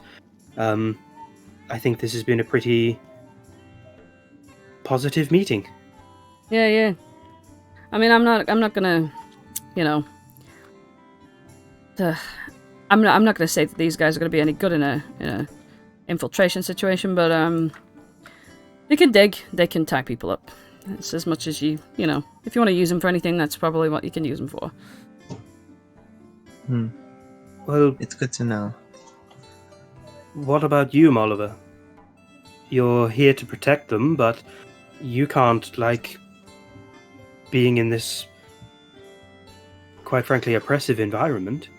Yon is very unwelcoming to the people that live here, very much, let alone outsiders. Well, as I'm long sure as your skills would be beneficial. those Korreds are, harassing them, I'm still gonna be here. They need someone to protect them, and that's me. But if we were to stop the Korreds from being a threat, is there any chance we could get your help as well? Sure. If you're gonna bring any of these Brigganocks down into Creeping Lynn's place, then I'm definitely gonna be there. That's what I do. I protect them. That's very noble of you. Nah, it's just what I do. You're kind of like the me and Octavia of Jan. I don't really know what that means, but I'm just me. I'm just Oliver. That makes sense. Yeah. Well, anyway. I'm gonna go, I wanna go rest now, if that's okay with you. It's been a bit of a long day. That's fine. Well, sleep well. Sweet dreams. Okay, yeah. See you later, guys. And they go to this room here, which is their room.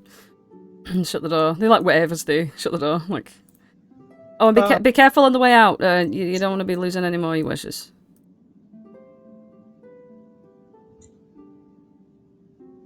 Is there any way to turn that stuff off, or do we just have to take our chances walking through? No, it's okay. It's mainly on the way in, so you don't have to worry about it.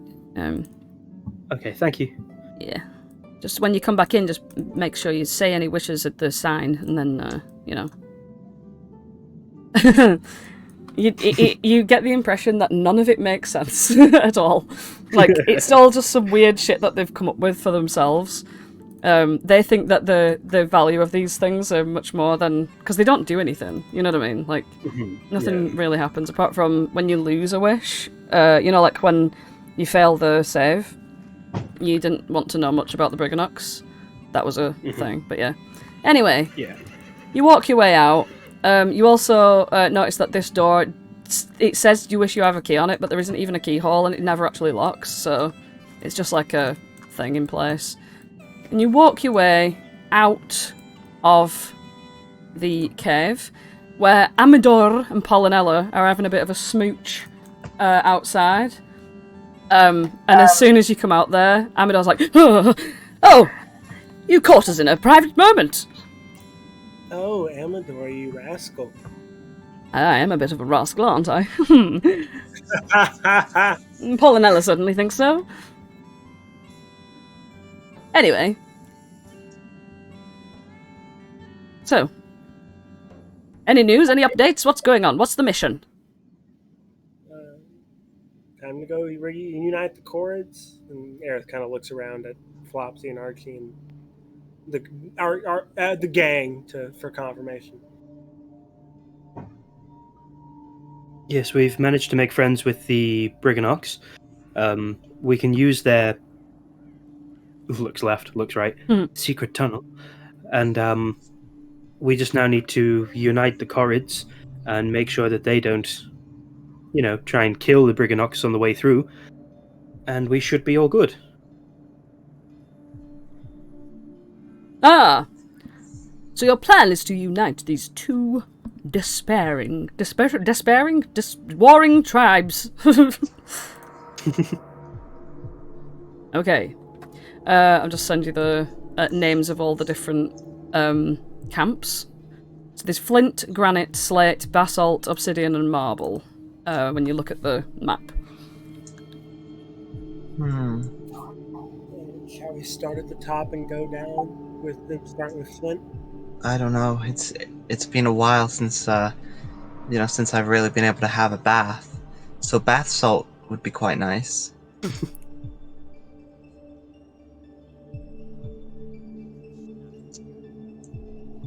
Flopsy's opinion is going slow. Slate sounds quite fun. I think that's closest to where we are, if I'm reading this horrible map correctly. Yeah, now that I think about it, I agree with Flopsy. I think Slate's a good idea. I love What that. do you think? What do you think, Gleam, Octavia, Polynella, and Amidor? Gleam says, I kind of like the idea of marble. What's Gleam? Sorry, fucking Octavia. Gleam says, granite seems nice for me. Amador is like, yes, granite. Granite is a tough rock. Polynella buzzes and says, She can speak. she just buzzes.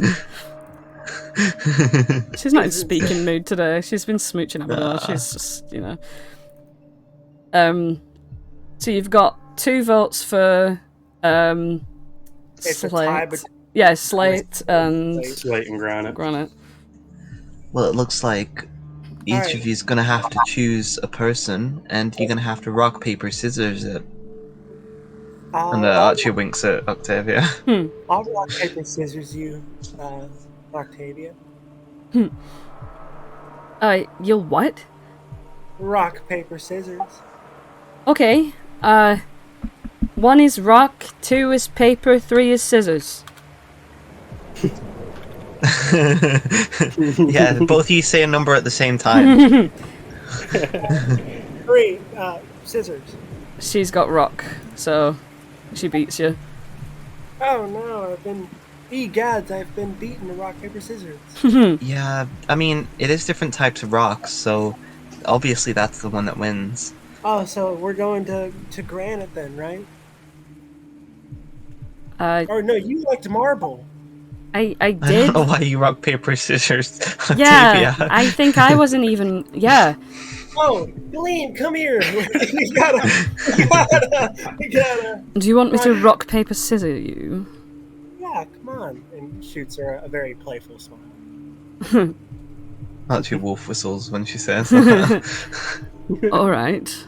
I wonder which one it will be. Paper. Scissors. Well, Wow, you're nothing if not consistent, Aerith. Thank you. I try. well, it seems I've been scissored. No, not yet. Anyways, Why? Well, that's very presumptuous of you, isn't it? No, I'm just saying that Endlin has a big pair of scissors, so she might scissors me. Well, let's hope that never happens. Yes, indeed. Oh yeah, she likes to cut people's Well, shadows off. yes, exactly. It's already happened to me. Right. I've already been scissored by Endlin. It looks like King Flopsy one, and we're going to sleep. Oh. Yuck. So, I suppose it's your choice then, Aerith. Team Flopsy for the win. We're going to Slate. Slate it is. Hooray for scissoring. Yes, a good scissor between. Never mind. I'm not going to go that far. Okay. And, Alright, hang on, let me just just... to make it very clear, Octavia, I never meant it like that. I didn't either, and Aerith looks like her cheeks are like a darker shade of brown. And she's like, I didn't mean it like that either. Gosh. I'm just gonna Mean it like copy you what? all in. Flopsy looks innocent as hell. Yeah, Someone just shadow off. RP amongst yourselves for a minute whilst I sort this shit out. Okay. Yeah, just you're on your way walking, just say. So you're walking through all the mountainous region, etc., to get here. While we're walking, Flopsy is gonna silently just like pull a long thread from a bit of his clothes, like his waistcoat, try and make it a strong thread, and start trying to tie it together to fashion a necklace type thing. So, why did you want the other people's gems then? Who, me? Sorry, I was a bit distracted. Well, part of it is knowing the people that the wishes came from, so that makes them quite special, but there are certain wishes in that cave that I don't want to get too sad, but they're not going to come true. And I don't know, hearing what was inside some of them, he looks at the brown gem that he's tying the thread around. Some of them, I hope they lose their sparkle at some point. I think it's quite poetic, really, to be able to see when a wish has happened and been fulfilled. And more than just a hopeful wish, I think this inspires hope outside of the wish. Yeah. It's so interesting because sometimes you make a wish and it comes true, but it comes true so long after you expected it to that you forgot you even made a wish. Well, Mute. with this, at least there's a way of never forgetting. And in a world where things just get taken from us without our knowledge or without us wanting it to happen, I just think it's rather beautiful to be able to look at something and say, yes, this happened. Have that hope shining there, and when it stops shining, you know that it's been achieved.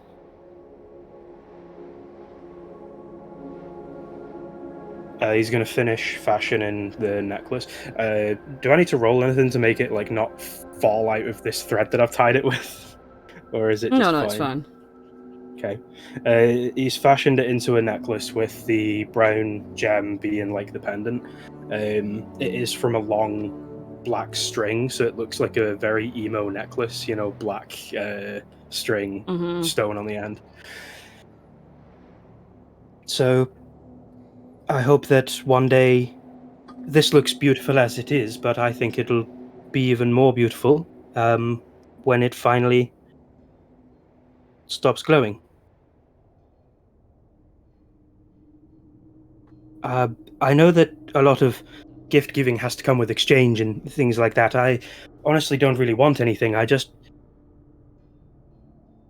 Archie, just one promise. You won't ask me what's in the stone. And Flopsy puts the necklace around Archie's neck. Oh. And that's our exchange. Wait, what? Oh, if you agree. Crap. Well, before I accept, can I ask? I'm not allowed to ask at all? What question? I suppose you can ask, but I maybe don't expect an answer. No answer. It's more fun that way. Aerith being chaotic.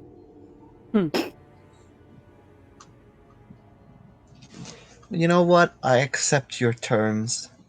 Because I give you my word I'm not gonna ask what's inside this gem. Thank you. I'll cherish your word. And I'll cherish the gift. I'm gonna save this for Holland.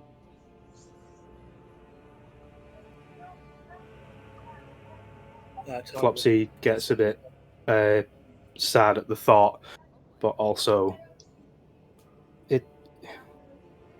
that wish still inspires hope in me in a very dark and distant way. I think Holland will like to hear what's inside it. I hope. Okay.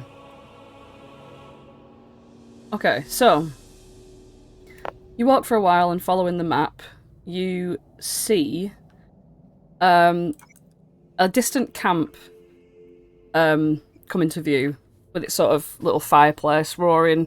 You see a bunch of the Korreds that are already like asleep, just sort of sleeping around the camp. And you can hear that there are also, like, obviously they're not pictured on the map because it's been incredibly difficult for me to find relevant maps. You see a sort of several stone homes sort of standing around the mountainside. Like this top bit here is like the steep mountainside cove area. Each one is like a uniquely ornamented plated roof. The artistry and care with which the tiles have been laid is obvious. It's like very clear that the Slate clan takes great pride in their work. And you see there's this like she's like this female Korred sort of like wandering around, like tapping her finger on her chin. She kind of looks a bit anxious and sort of worrisome. She's wandering around, taking great care to like stand nicely on the rocks so she doesn't wake the rest of her people up.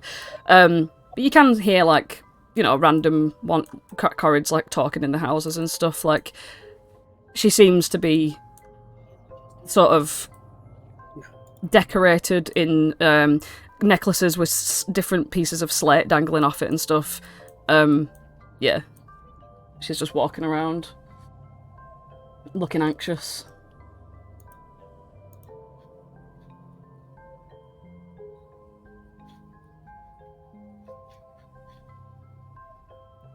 Well, I guess that's the person we need to go and talk to. Anybody want to go and make slate mates? Slate mates! And Aerith will walk over. Hello, do you want to be slate mates? Oh, sorry, I didn't notice you coming there. Hello, slate mates? What? Yeah, sorry. We are here to help you guys, and you look troubled, so yeah.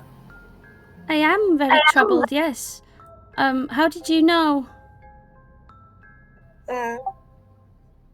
We got word from Is a it couple obvious? It's a little obvious, yeah. And I'm here and me and my friends are here to help. Oh no. I didn't know it would be that obvious. She sits down and like puts her hands in her head and she's like, I'm not supposed to be this way. I should be strong and confident. But I don't think I can. I just can't do it. Octavia and everyone else comes over as well, like, I'm guessing. This cavern isn't like that cavernous, it's just like a little fucking stream. Well, yeah, I imagined Aerith moving at the speed of light to cover that many feet. Yeah, she's a psionic fucking. Yeah.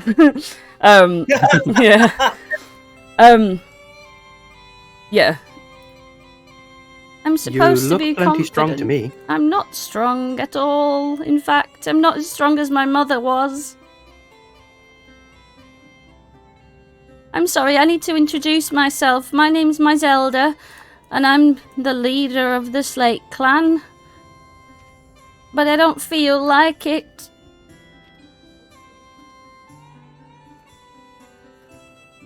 Why not? Why don't you feel like a leader? Well, whenever I try to stand up and tell them what to do, my mouth goes, and I can't do it. And you see, my mother was the leader before me, and she died.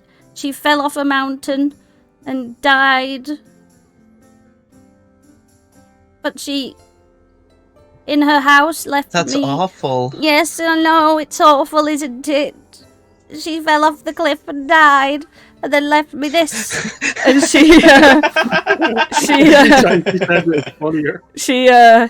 pulls out this box, right? She pulls out this box, and it looks to be made of like pure adamantine or adamantine, or however the fuck you pronounce it. And she's like, apparently she's left an heirloom in here for me, and I can't access it. I don't know how to get into it.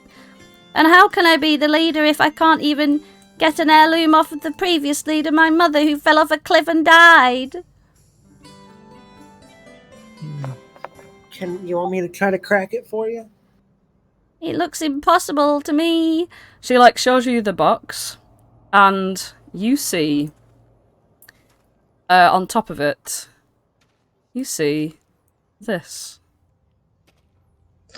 Oh. Oh my gosh, another one. Right, I don't think we can do this one, Jason. We'll have to abstain. Yeah, we had a similar puzzle in a different campaign, so I don't know.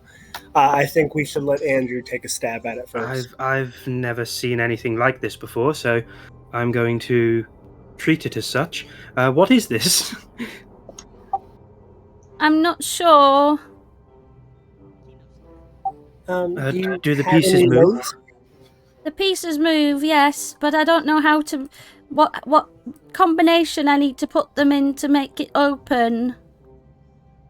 Well, I'm gonna, like, abstain from this, because it's going way over my head. Do you have any notes or anything? Did your past mother leave anything else, or just this? Well, as you heard, she fell off a cliff and died and couldn't tell me how to open it. Jesus Christ. Flopsy doesn't laugh, but I can't not laugh when that voice says those words. She keeps saying it. I know, that's the funniest thing. I'm awfully distraught about it, and I can't be a leader. You know, commanding a room is more of a state of mind, and I think they can only believe in you once you believe in yourself. I don't think this is a strength problem. I think this is just how you look at yourself. But if I'm not even smart enough to open this box, then how am I going to be smart enough to lead the Slate clans? My mother was awfully smart, and you can tell she created this. Kate's poor thing's mum fell off a cliff and they're all laughing. I'm thinking of ways I can make them say it more. What happened to your mother? She fell off a cliff and died. And before she did, she put an heirloom in this box and made it impossible to get into and never told me the combination. And if I'm not smart enough to solve it on my own, then how am I supposed to get...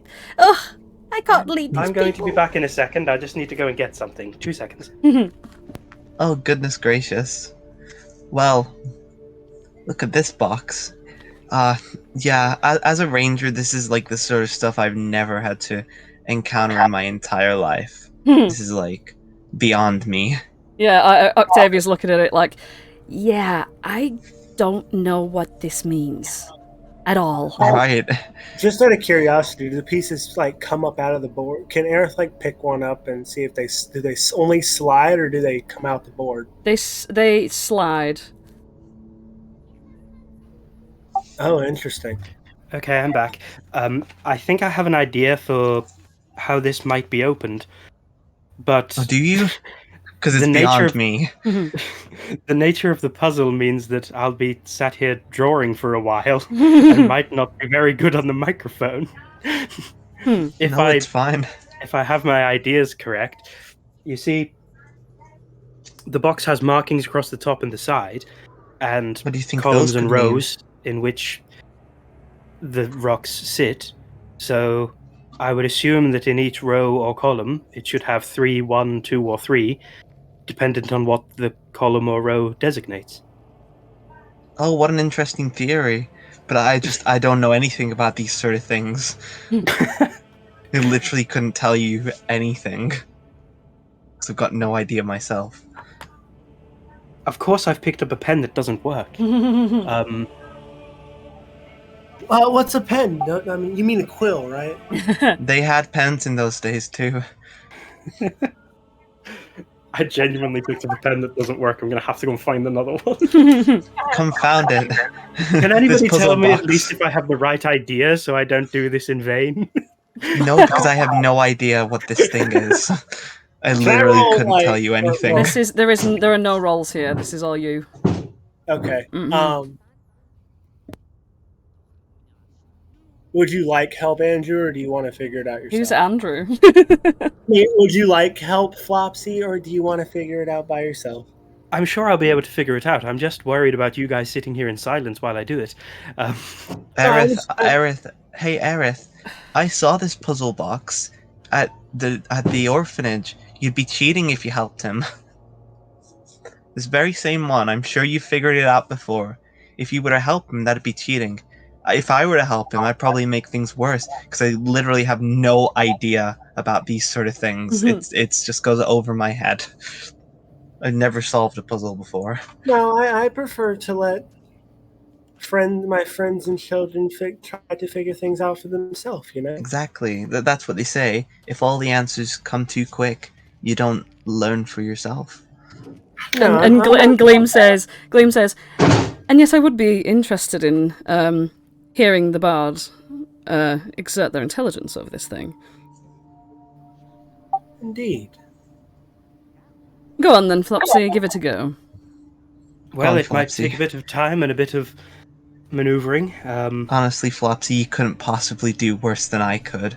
I mean, I have no idea how this thing is meant to work, what it's meant to look like. You know, I don't know about you guys, but I don't think that Archie knows what they're doing here. I literally don't. I've never seen anything like this before. Okay, we get it, right. Okay, right.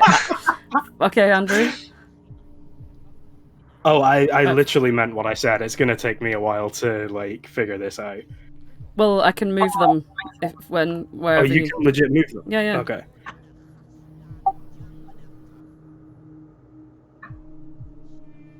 Alright, how many? There's 9.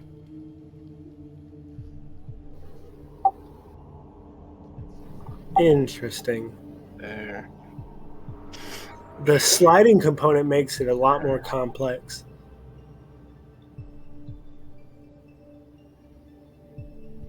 Unimaginable. Yeah, it's not as difficult because usually with difficult sliding puzzles there's only one gap, but because there are all these gaps, it's not so bad.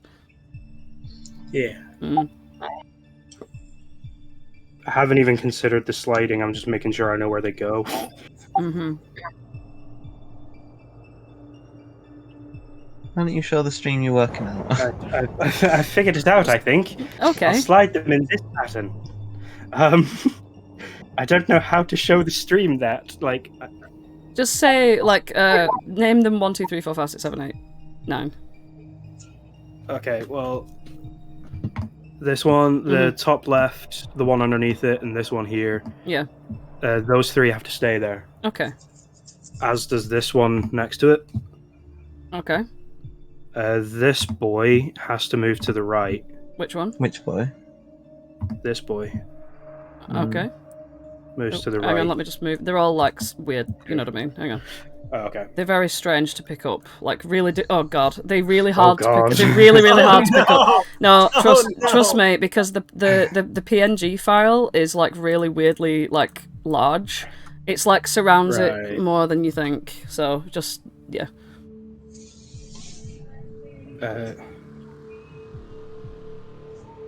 One has to go here. So 3-3. So row 3. Right, I'll just move that one up so I can access this one. Hang on. Right, that one has to go there. And that one Yep, and can then move another one back. has to go below it. Okay. So this bottom one, I suppose, can go there. Mm-hmm. I need this one here to move there. Okay, let me try and get it. It's difficult, like I said. I have to select them weirdly. Yeah. Hang on. Uh, This one goes there, did you say? No, it goes to the right here. Okay. So that what the okay. Here. No, above. Oh right, yeah. Hang on. Right, okay, I've got this. Oh my god! Needs to go there. Hang on, hang on. If I could move them, I would have moved them myself. There, right. No, you can't because it's Sorry, really I've got hard. Fumbly fingers. Is that correct so far? To you? I do believe that's 3 going down here, 1 going down here, 2 going down there, 3 going down there. Now let's do a cross. 3 there, 2 there, 3 there, 1 there. That's my understanding of the puzzle. Has anything clicked? Okay, so 3 going down there, 3 going across there, 1 there, yep, 2 Yes. there, 2 there, 3 there, 1 there, 3 there. Click! Hey! You click job, and it opens up. And inside, let's just go back to the map. Slate camp. The most painful part of that was getting all the pieces in place. The most painful part was centre back, centre front, centre back. Okay. That was so good. I Yeah. had no idea. And the top of After it. it clicks, Flopsy's going to move one of the stones out of place and then give it back to my Zelda. Go, what would happen if you moved that one there? I wonder. Oh, let's have a look. She like slides it across and it opens up and she's like, oh! Oh my god, you did it! Well done! I did it! Wow! Oh, that's amazing! She's gonna open it up and like have a look inside of it. And she pulls out from there a chain necklace with a slate pendant on it and with a carved inscription that who can read Sylvan? All of us. I can, all of us. It says, always lead by example in Sylvan. She's absolutely overjoyed with it. She's like, Wow, what a wise phrase that my mother who fell off a cliff and died left for me. Wow. That's how wise is lead by example. Yes, I must set the example. That's correct. That's right. Thank you for helping me with this. You know, I could rally these people up now. I can do anything. And You know, that's actually a really good idea, and you came up with that all by yourself. And you know, I heard a rumor that the queen, Argantel, she's looking to rally all the troops together again. Maybe you should go talk to her. maybe I will. And that Right. I wasn't going to before because I wasn't ready, but now I am ready, and now I can do it. And yeah. and she's gonna hold up the necklace like really, really proud, and she's gonna say, And for you, because you helped me and that's a really good gift, you can take this. and she's gonna put it around your head and say, You are my first knight. What's your name? Was this to me? to Flopsy, yeah.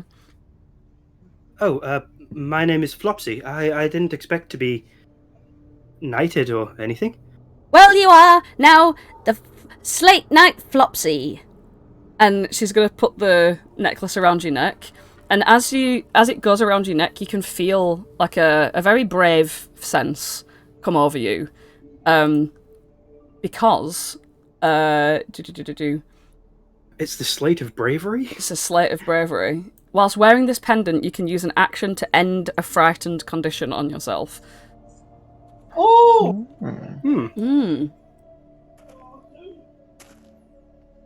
So that's This the feels- slate pendant. Yeah. Amazing. Oops. Thank you. You just- Pleasure to serve. I also heard a rumor. Maybe the Brigganocks aren't so bad after all. Maybe the Brigganocks aren't so bad after all. She looks really confused at that, and she's like, But why? They are evil and work for Creeping Lynn. Oh, sorry, the bitter end, that's what we call them. No, it's actually a whole confusion because you see, you guys think that the Brigganocks are working, and the Brigganocks thought that you guys were working with the bitter end. But she, neither like- of you are. she's thinking about it, and she's like, oh. So it's all just a big misunderstanding. Yeah. Oh. Well, what I'll do is I'll rally this Slate clan, and we'll go and speak to the Queen. Good job. You want a hug? As congratulations. Go on then. She's gonna give you Here's a big ol' hug. yeah. She does that thing when you like step from foot to foot, like when you're hugging, like. Ah! Well, I won't rally them yet, though, because they're all asleep. Well, most of them are asleep. But thank you so much. No problem, and good job, Flopsy. And she'll like pat you on the back. Thank you. I never thought I was the smart one of the group. We're all very smart. I just wasn't able to cheat, and Archie had no idea what she was doing at all. I've never encountered anything like that. Yeah, me neither. Well, anyway, I guess we sorted these guys out. These guys out. And can we go to the marble yet? Yeah, now I think it's time for us to go to Team Octavia or Team Gleam's choice of marble. Wasn't Granite the one that got the most votes? Oh, Granite! I'm sure I chose Granite.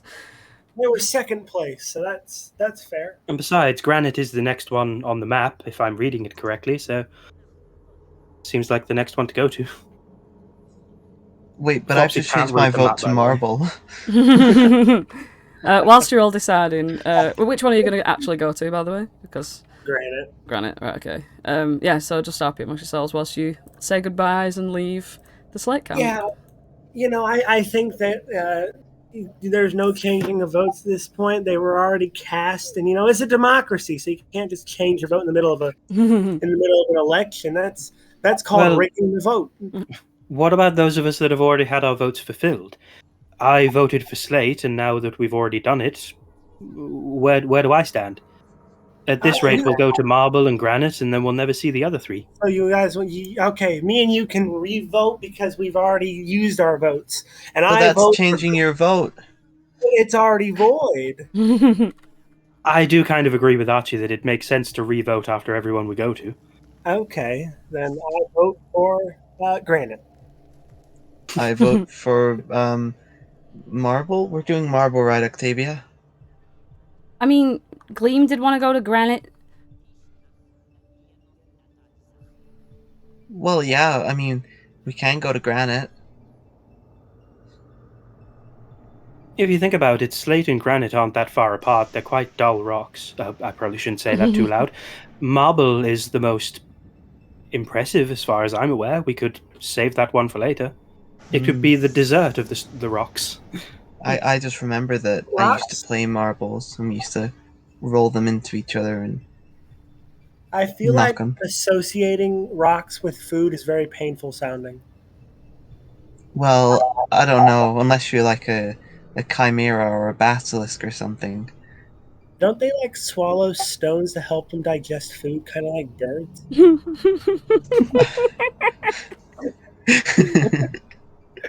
No.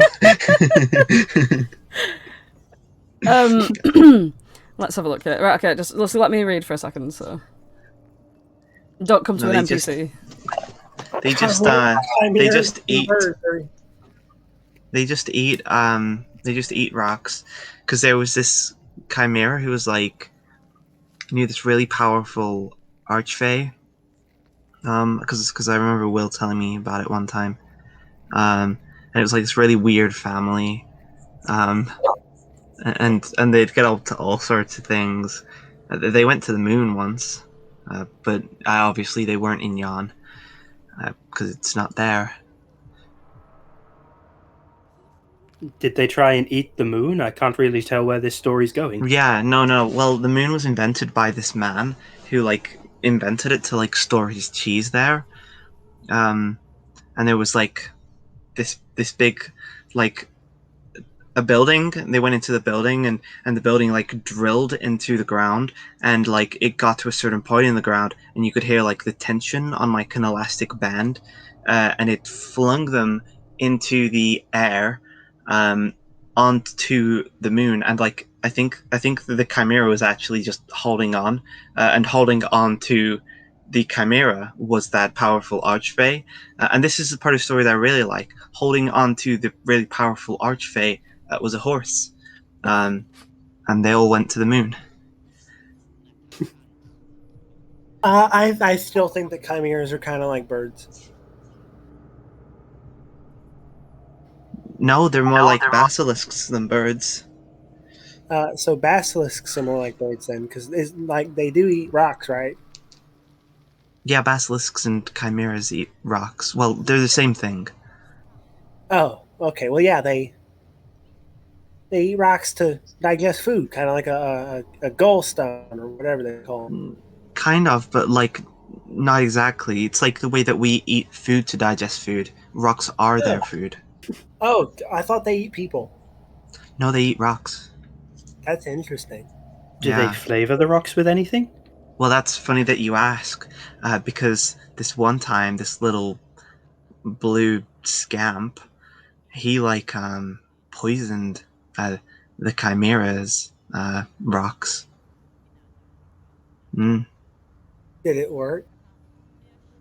Well, actually, okay. Let me tell you what happened. So it was the really powerful Archfey's daughter, the really powerful Archfey too, and she actually poisoned it with like a love potion so that the basilisk would fall in love with her, but made pork and beans, put it into the pork and beans, gave that to the basilisk.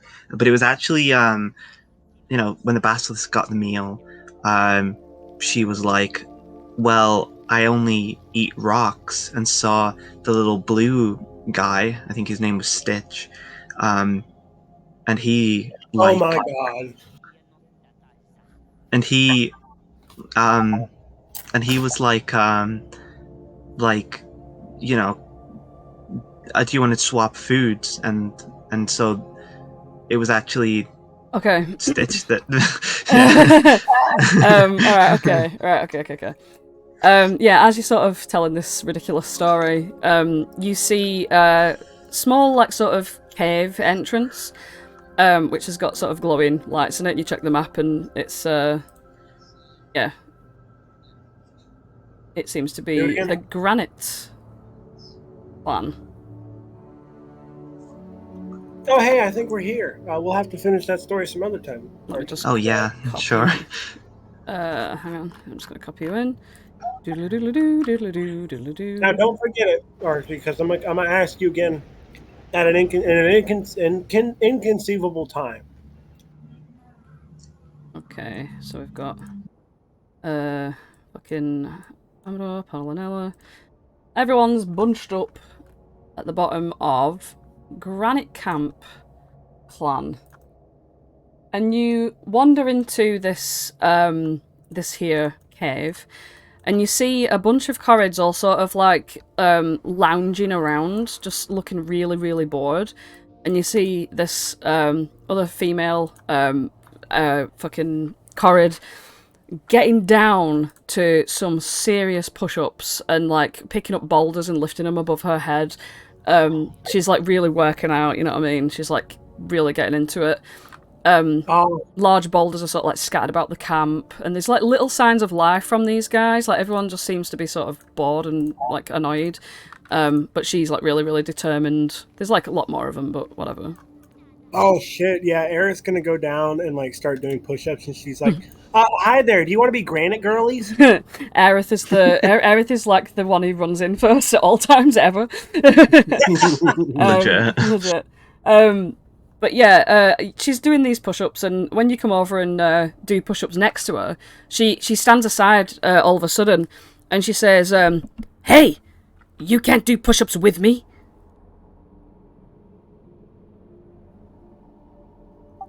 Why?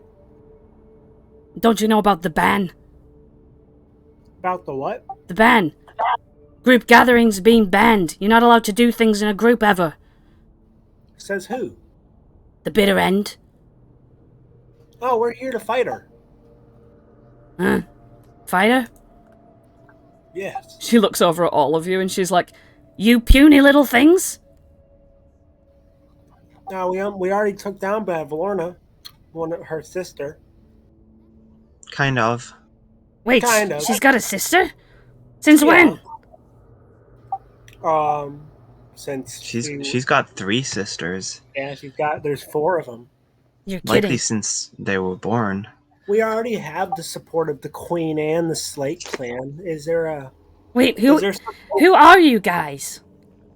We're nobody special. We're just here trying to overthrow the hags and start a revolution. Crazy. You must be insane. I like that. I'm not insane. I'm Archie.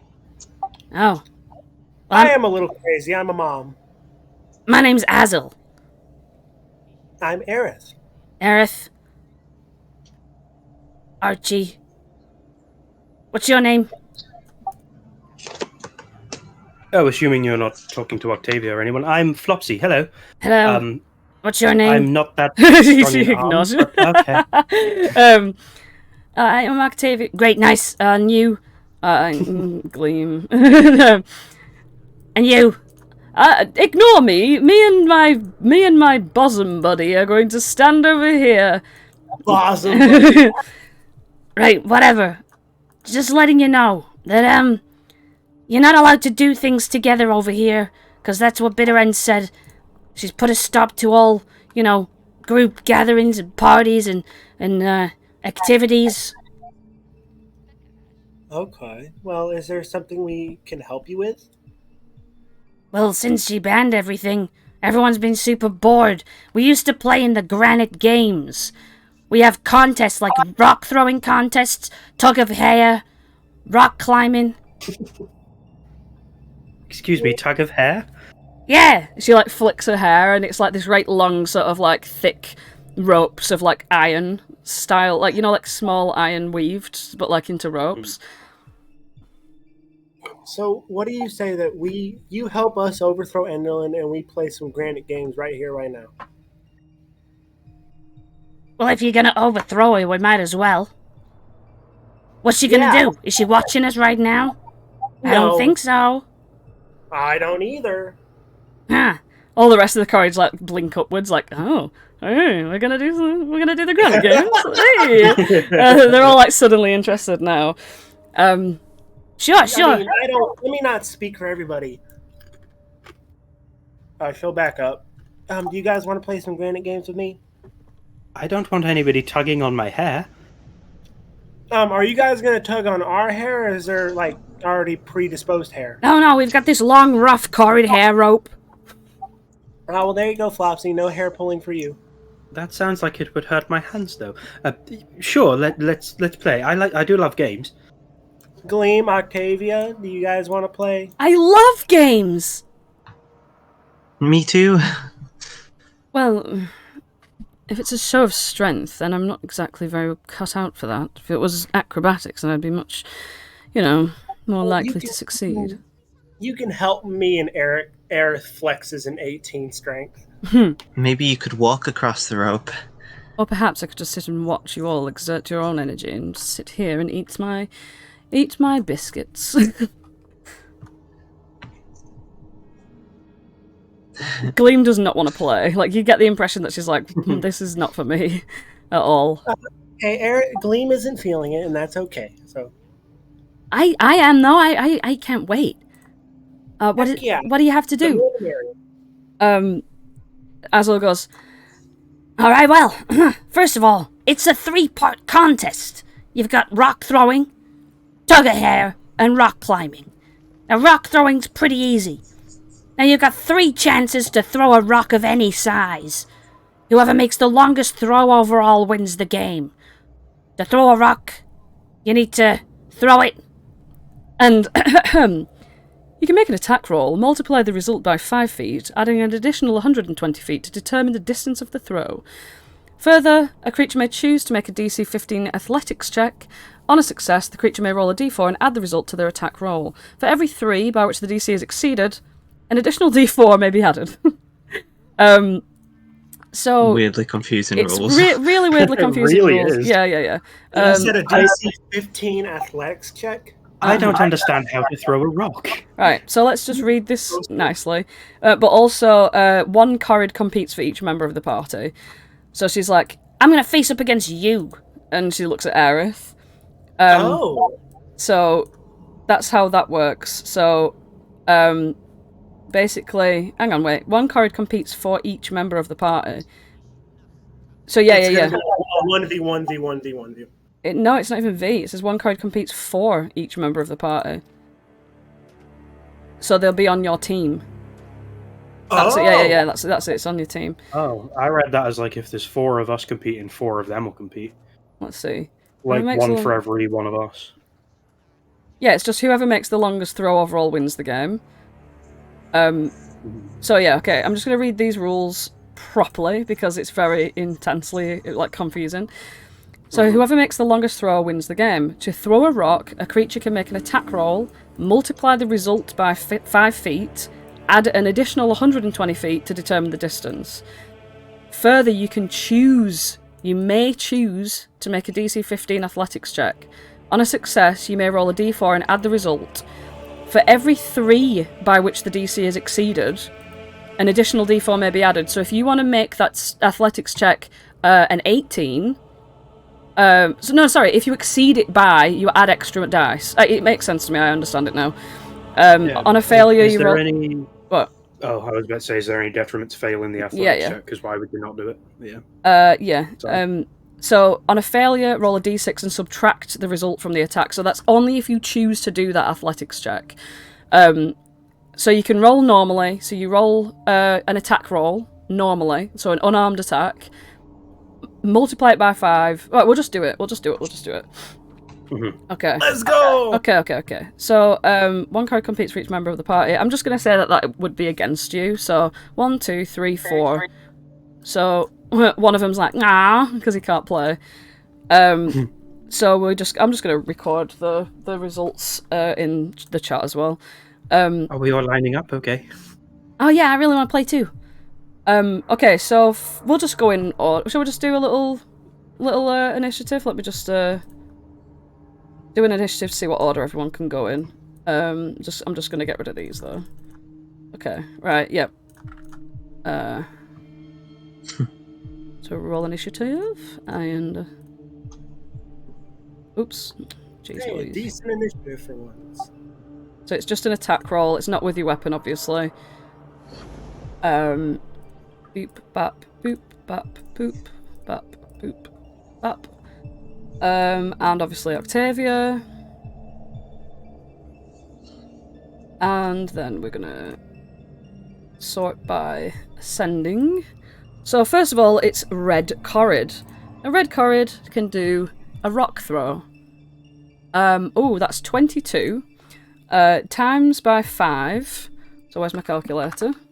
Oh, 110. I got you. 22. 110 plus 120.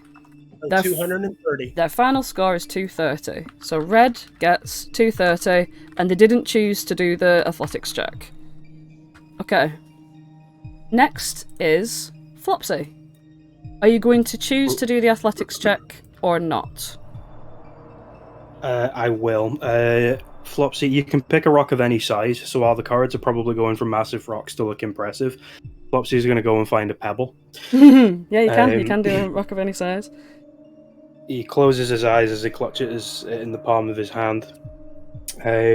Anyone nearby him, so Archie and Octavia, you can hear the faint music of the calliope from the carnival, a sound which neither of you have heard. Oh wait, no, Archie has heard before. So it's like a distant memory, and it's as faint as a memory is. Flopsy's kind of letting himself go into that. He seems calm. And then a flash of Bavlorna's face comes to his mind, and a flash of Scabatha's face comes to his mind. And this is the athletics. He's gonna, like, you know how a baseball pitcher, like, weirdly kicks their body around to whiz it? As soon as the image of the hags come in his mind, almost as if his muscles are reacting in fear, he throws the stone as far as he can. Nice. So a strength check. I think to get the D4, it's an athletics check. It's an athletics check, yeah. Oh, it's an athletics instead of a strength. Oh, I thought I thought it was a strength, then an athletics. No, you make So, make the athletics first. Okay. Yeah. Okay, so 11 you for the fail the athletics, so you're going to just throw an unarmed strike now. Mm-hmm. Yeah? Should I take the 5 or should I just roll again? I guess you could probably take the 5, because that's what you did roll, but it's up to you. Yeah, roll again, fuck it, because that one didn't count. That were a misroll. 18. Okay, so then that's 18 times 5, so plus 120.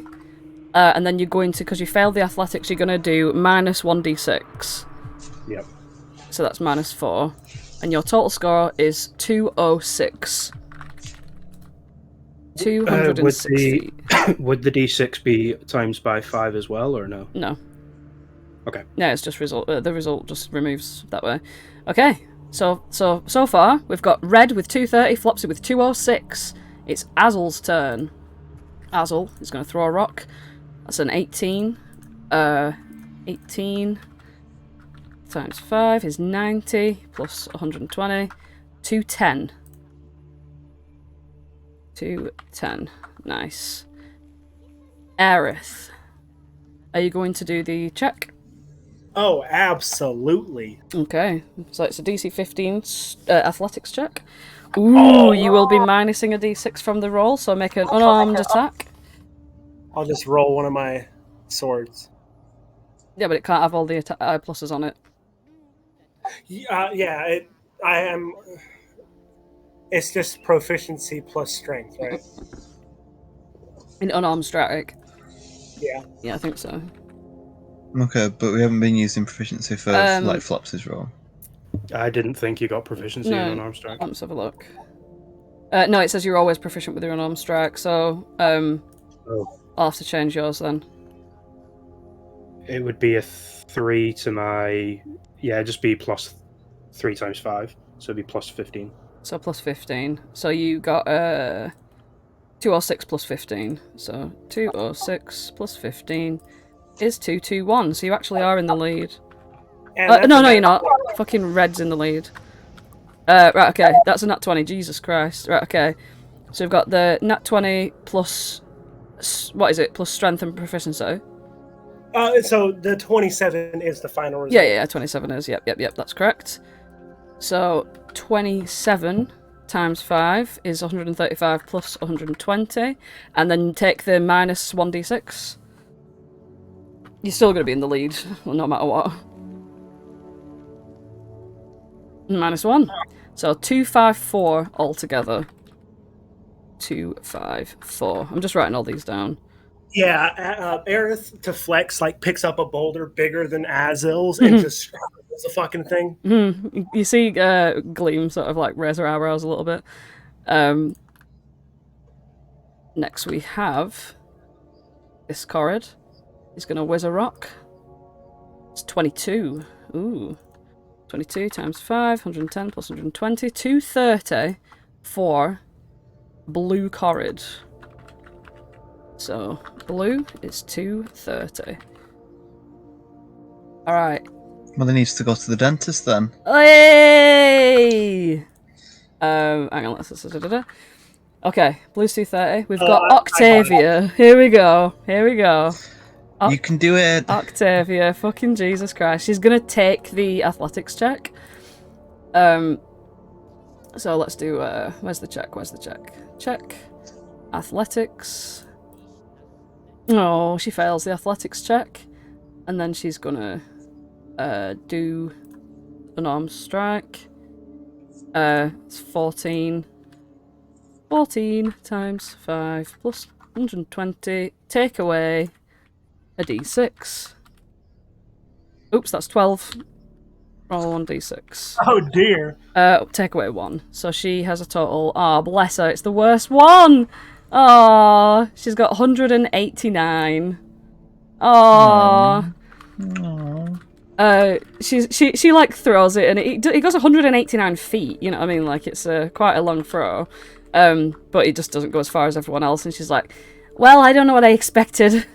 It's Greenie's turn. Greenie throws a rock. Huh, that's a Nat One. It's still a 10 though. So 10, 50. Oops, hang on. It still goes further than fucking Octavia's with the 170. Green, 170. And Archie. Okay, so I'll take the athletics, because why the hell not? Why the hell not? Why the hell not? And I have archery fighting style, which gives me a +2 to ranged weapon attacks. Mm-hmm. Does this count? It is a ranged throwing a rock, isn't it? So Yeah. Yeah, So sure. it's like /d20 plus proficiency +2.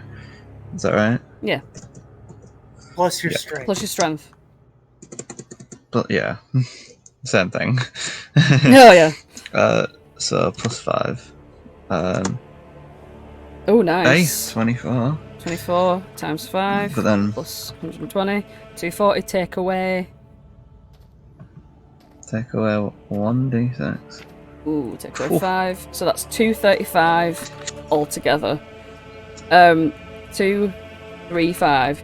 So at this point, Azel says, Right.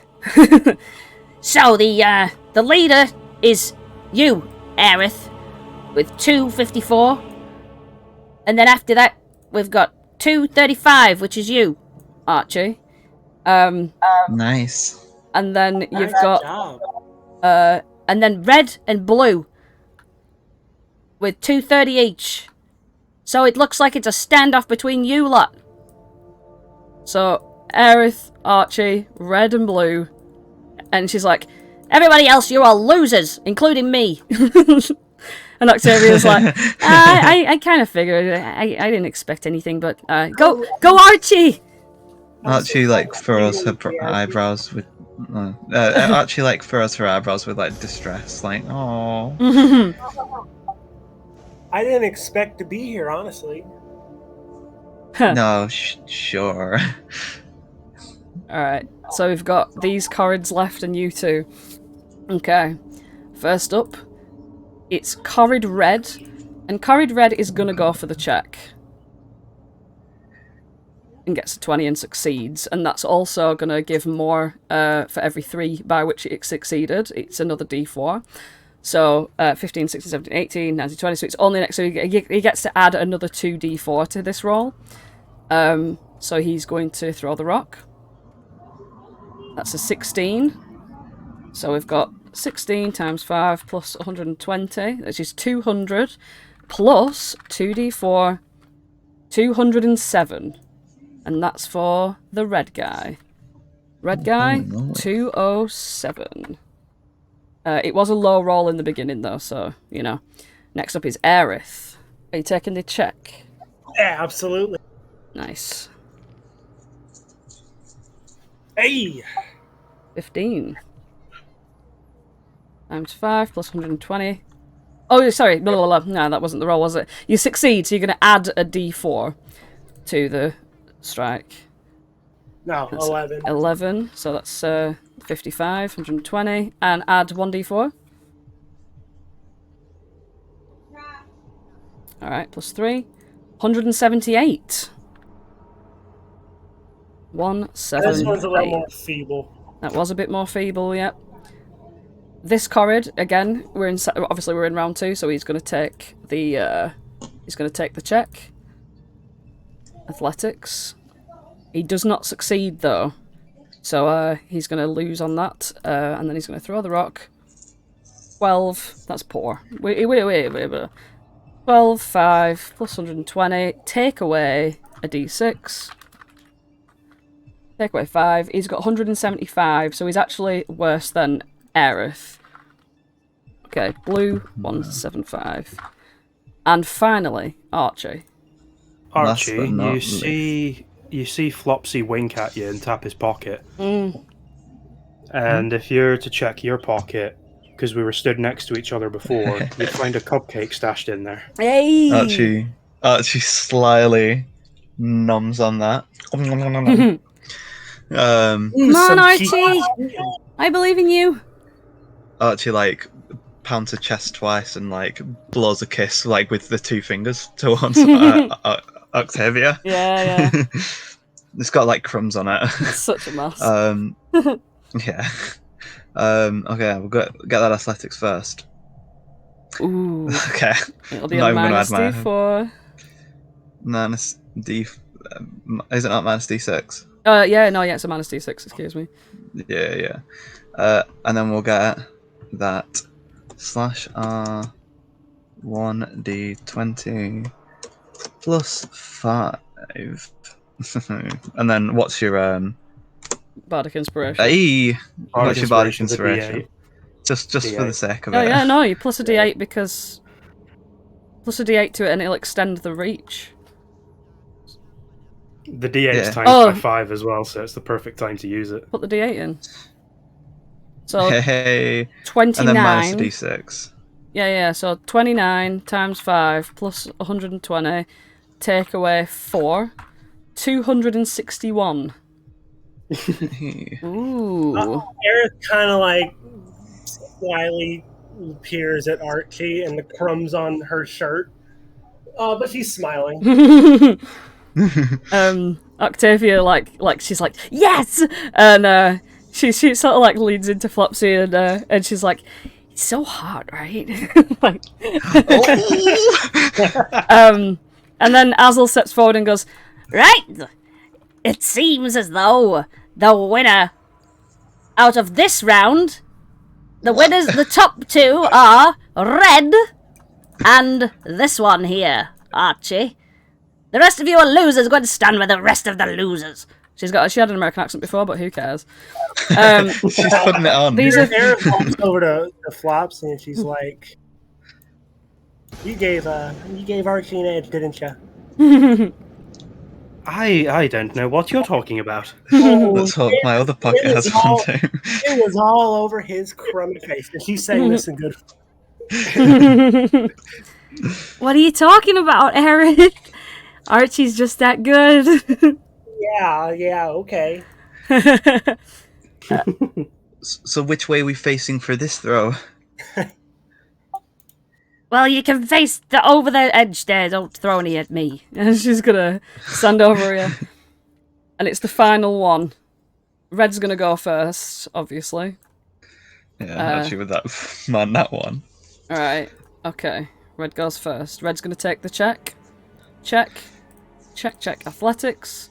25. So Oh, succeeds well done. with shitloads of extras. So it's like the 15, 16, Oh, 17, no. 18, 19, 20, 21, 22, 23, 24. So that's 3 You might extra. win. So that's 4d4 that's going to be added, right? So 4d4 are going to be added. The throw is 12. So 12 times 5 plus 120 is 180 plus 4d4. Bloody Nora. 11. So that's 191 for red. Okay, Okay. I can beat that. She checks her pockets for any more cupcakes. Aerith is looking at Flopsy pointedly now. Yeah. I don't know what to tell you, Aerith. I don't have anything up my sleeve. Oh, okay, cool. I was just making Spent them all at the gem place. Yeah, of course. Okay, Okay, So. it's just roll then. let's roll that athletics. Hey! So you're going to get an extra... So it's 15, 16, 17, 18. You're going to get 2 d4s to add. Hey!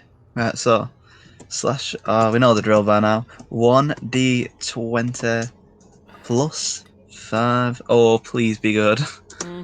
No! Oh, shit. Will 2d4s be enough? Altogether, it's 160 plus the 2 d4s. It won't be enough. No! Oh my god! 162. And She has a sugar crash. 162. And this red one is like, ha ha! I am the greatest rock thrower. Hee ho ho ho ha! Screw you! Ha ha ha! I win. You suck. You're a loser. Ha ha! Aerith is clapping and she's like, "Oh, Archie, you had a sugar crash at the end there. I get it." It's sugar crash. I haven't been having any sugar. Aerith wipes some crumbs off your shirt. Yeah, that was from earlier. Yeah. Azel says, Well, that's not all of it. Because there's another round, there's another game to play. There's 2 more games, tug of hair and rock climbing. So tug of hair, bring out the rope. and then they like ha ha ha ha. They all march over to They do what now? they march over to a chest, grab a massive long fucking gigantic Korred hair rope, and it's a tug of war. So let's see here. Okay, guys. The strategy here is we just have to dig our feet in and you know, just let them pull. We just have to not try and pull anything. Then they'll run out of energy and we just, you know, pull, and then they'll all fall over and they'll fall into the pit. Well, the rules here are you gotta compete in pairs. So sort yourselves out. Who's being with who? I want to be with you. I mean, I was going to say the same thing. I mean, as long as you know, I won't like ruin it for you or anything. But like, just, yeah. Ruin it for me. Anything with you is ×2. Okay. I suppose that means it's me and you, Flopsy. You Sounds could work good with to me. Korreds. No, I'd prefer Flopsy. Thank you. I prefer working with you as well. Azel's like, Move out the way, I'm gonna face these guys. and he's Oh, like, God. ah. Come on, please. Not nuts. Yeah, Aerith and Flopsy, you're together, are you? Yeah, unless Gleam decides they want to join now, but Oh, I find it so pleasurable just to watch. I'll sit here with this lonely little fellow. Oh, Gleam's making a friend. Oh, don't worry about it, young one. It's fine. Just watch these make an absolute fool of themselves. Aerith catches eye contact with Gleam and gives her a little smile with a thumbs up. Okay. Gleam sort of smiles in a smirky way, but sort of like looks over to the Korred as if she's being coy, you know what I mean? She's being like, yeah, okay. Right, so this is how this works. Whoever pulls their opponent forward 10 feet wins the game. So at the start of each round, each competitor makes a contested strength athletics check. The winner moves back 5 feet, and the loser moves forward 5 feet. The competitor must win 3 matches to be declared the victor overall. To make things fair, the Korreds allow a party to compete in pairs, so that's how that works. So, yeah. It'll be, I guess it'll be like a help check, so Archie, you can roll, whoever's stronger, you can roll, and then the other person gives help. What's Octavia's strength? She'll be given help. Yeah. Is it higher than a 10? It's let's have a look here. Her strength is a 0. It's an 11. So is mine. Does she have athletics though? She doesn't. Okay, we're equally matched. Okay. I'll do the rolling because I like the clicky clacky. I believe I'm gonna be the one pulling Flopsy. Yeah, like whoever's in I'm the front. quite strong. But, You're both pulling, like, you just give an advantage with the help. Oh yeah, I mean, that's what I meant. I'll probably help you out a bit more. Okay, and Aerith touches her necklace and equips full chainmail. I'd like to see them pull us now. Flopsy reaches into his bag and pulls out from his disguise kit 2 Mickey Mouse gloves because he doesn't want to hurt his hands on the wire. Aww. Nice. I'm just going to draw the boundaries. Yeah. Archie puts on her Vaseline glove. That's the start. That's the start in there. Okay. So first of all, we'll just do it in order because it don't really matter. We're going to do Archie versus Azel's team first. Azel will be rolling with advantage. So beat 28. There's no I've way. automatically failed. Jesus Christ! Just for the sake of it, though, for the fun. Oh, wasn't too bad. Not too bad. You get moved 5 feet. All right. Ah. Out of these two, these Korreds are going to roll with advantage. As are you. Oh, beat a 15, Aerith. Oh, sorry, beat a 17. Sorry, excuse me. Beat a 17. Hey! So you move back. They move this way. Oh no, they're gonna bump into each other eventually. I should have moved it. I should have moved it along. Hang on, let me just move it all along one. I thought I'd figured it out, but obviously not. Yeah, there we go. Okay, now it's Archie and Octavia's team. Oh, come on, we're gonna do this. Let's try and beat 22. Oh no! That's impossible. Oh, and you lose straight away, and they all just laugh at you like, ha ha ha! Screw you, you losers! That's round 1 lost. Aerith and Flopsy. Beat. Beat a 17. A 24! Yay! And you pull them towards, and you sort of get back to back with these other winners. Like the winners are all in the centre there. And Azel just turns around and high fives you, like, yeah, we're the winners. Yeah, Aerith also holds out, high fives Azel with one hand and holds a hand out to Flopsy. You know what that means? Flopsy will high five everyone, and his gloves squeak whenever he high fives people. That means that we have to face off each other.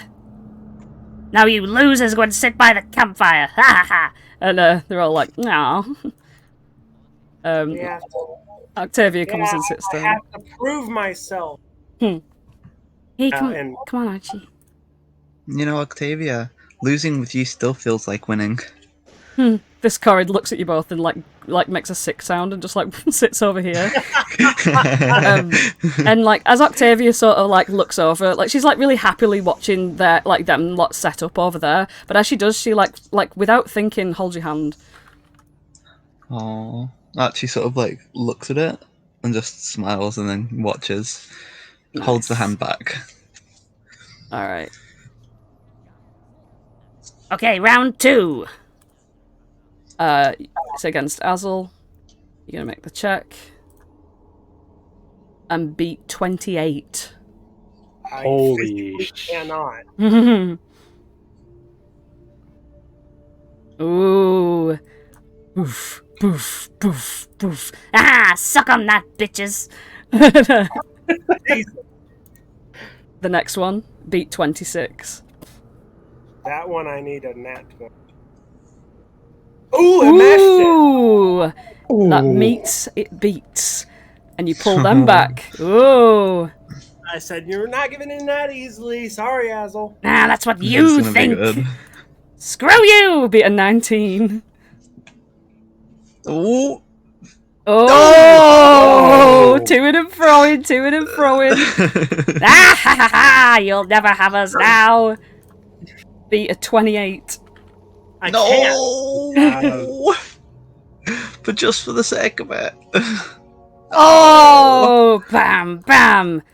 Ah ha ha ha! You think you can beat me, Azel, leader of the Granite Clan? I'm the winner. And the red one's like, And so am I. no, he's like, I've actually won 2 things too. I'm the best winner. And, like, Aerith, like, just like, it's a good competition, and kind of like flips her hair back and wipes the sweat off her forehead. And now, for the pièce de résistance, the greatest feat is to climb this 300-foot rock wall. Jesus Christ. It's a race to the top, and whoever climbs the 300 feet first wins. Does Archie's 35 climbing speed come into effect here? dash, everything does, yeah. You can, right, okay. Whoever climbs 300 feet first wins. All competitors move at the same time. During the climb, a participant can freely use a dash action a number of times equal to 3 plus their con mod. So let's get all of the amounts of dashes that you can have first. So type just a number of dashes that you have so we can see them all. So Aerith can have 8 dashes, Archie can have 5. So it's 3 plus your con mod. Each additional dash action it takes during the chase requires the creature to succeed on a DC 10 con check, or else you'll get a level of exhaustion, which will still count, you know what I mean? Like, it's still a risk. Yeah, so every time you take the each additional dash you take above that number, then you take the exhaustion.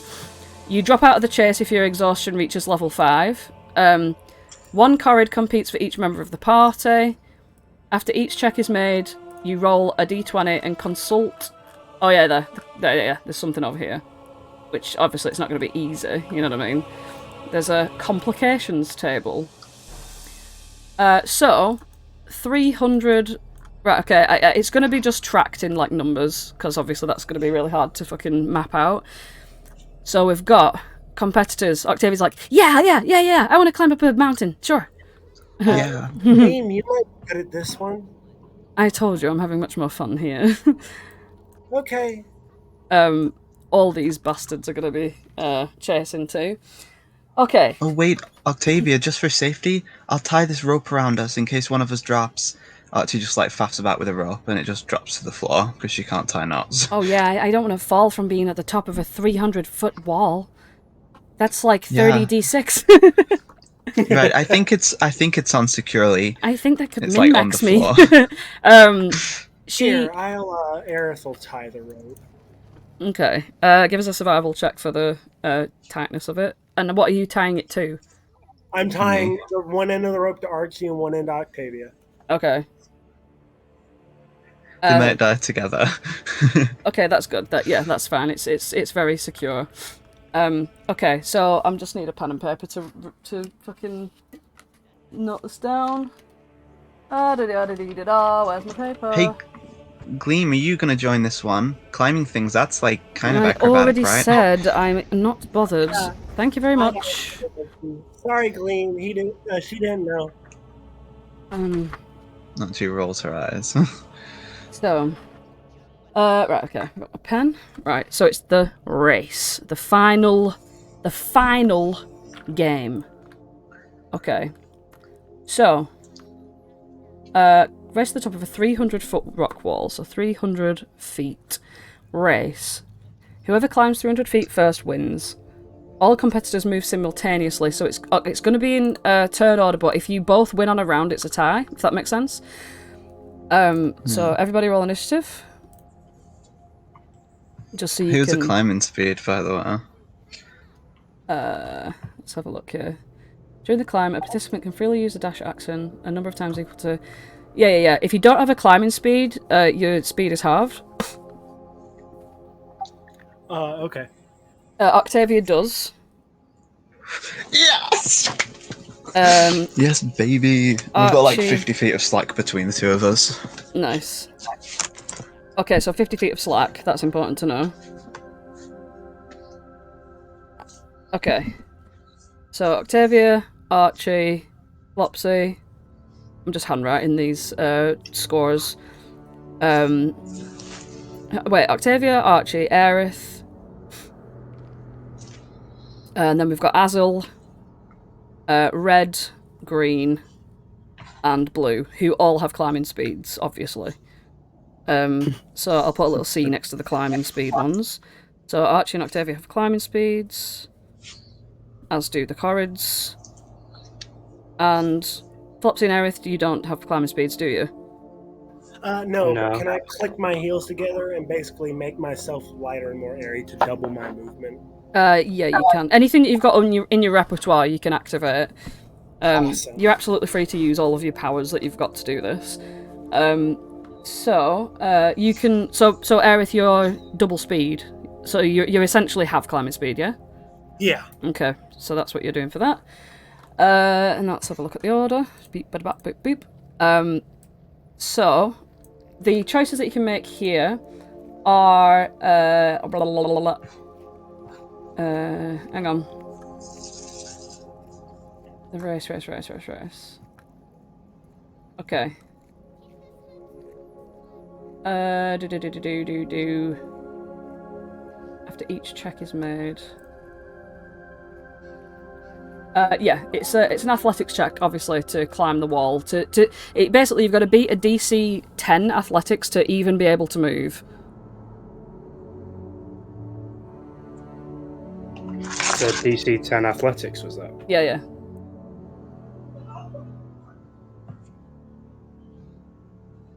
20. Okay, good. You're able to move. Now, are you going to use any of your dashes? I will use a dash on the first one to start scrambling up. Okay. That's 30 feet. Okay, so during the climb, a participant can freely use the dash action a number of times equal to... Yeah, okay, so yeah. So you're going to use one of your 5 dashes.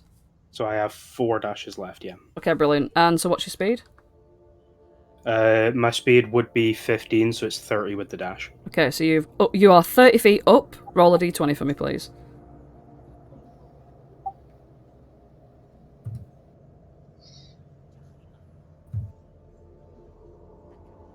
Nat 20. Ooh. You are safe. You are safe as you run up there. Absolutely fine. Super safe. Yeah. Also, when you take the dash action, that's you take an action. So that's just to let you know. Mm-hmm. Yeah. That's fair. Okay. Okay. Is that everything you want to do? That's everything for me for that turn. All right. Korred is going to do an athletics check to run up there, and absolutely grand, beats the DC. This is blue Korred, by the way. And blue Korred will take an action to dash, as these are very, very good climbers. He's going to take his action to dash, and he is going to do 60 feet. So that's blue boy, I think. No, wait. Sorry, that's red boy. Red boy is up 60. Okay. Blue boy takes action to dash. Blue boy's up 60 as well. Oh shit, wait, hang on. I didn't roll the fucking d20.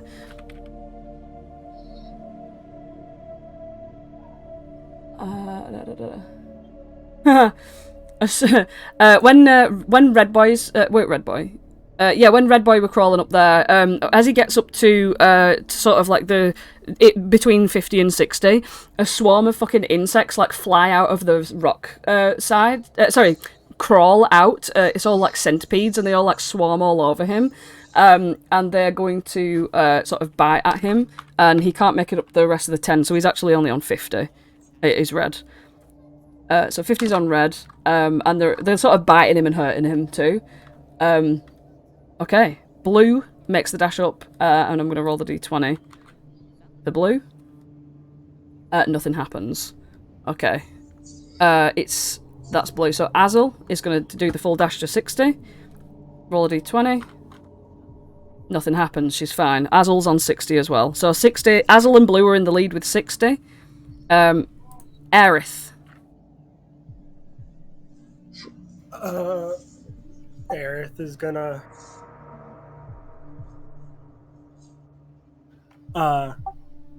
use an action to dash, so she'll get up to 60 feet. Nice. And then she's gonna action surge and just basically like She-Hulk herself up more. Mm-hmm. And dash another 30 feet.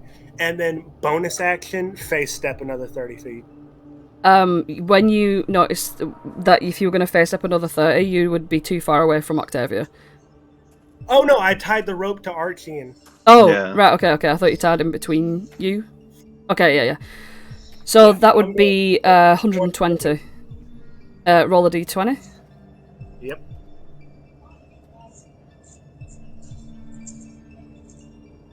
Oh, something's gonna happen to me. Make either an athletics check or an acrobatics check. Ooh, nice. Yeah, as you were sort of like bounding your way up there, like one of the handholds, like the rock just sort of comes loose, but as soon as you like feel yourself falling, that's when you misty step up. Yeah. So you have avoided that. Aerith is chilling with 7 dashes left. And Nice. Okay, Archie. You're chilling at 120, by the way, Aerith, so massively in the lead. Yeah, Archie's gonna, let's say, try and actually do it. So that's an athletics, is it? Yeah. Archie's gonna struggle to get purchase. Oh, wait, did you make the athletics check, Aerith? oh yeah, let me see if I can even do it. Yeah, fuck. Yeah, you're fine. Yeah. Archie, you try to scramble up the wall, and straight away you find that the area that you're trying to climb up is like slick with like moss and like damp, and you just like fall straight back down again. Yikes. Yeah, that fucking sucks. That sucks so bad. Let's see if you can do any better, Octavia. Oh yeah, where is it? Oh, Octavia can go after you. I was presuming that anyway. Yeah, I don't know why she's not in there. Yeah, Octavia, she's like, okay, she's gonna try her best. Oh, she gets a 10, just meets. And she can run up there 60 using her action to dash. Well, 50. Oh yeah, just 50, so she gets up 50, using her action to dash, and the d20. Nothing happens, she's safe. Okay. And it is Green Korreds' turn. Green makes the check. I don't think they can get much less than 10, to be honest. Yeah, he's freely able to go up there. Runs up 60. The d20. Bah. Nothing happens. Everything's fine. Flopsy, it's you. You are 30 feet up. Flopsy's going to look down to Archie and Octavia and say, "Don't worry, slow and steady wins the race." And then I'm going to dash for my 30 feet of movement up. Fucking hair. Aww. Oh, that's if I can. I'll just do my... Yeah, do your athletics first. Yeah, you 18. can. Yep. So you're up 60, roll the d20. You mean 30 because he doesn't have a climbing speed? No, he's up 60 in total. Yeah, up 60 in total. Oh. Yeah.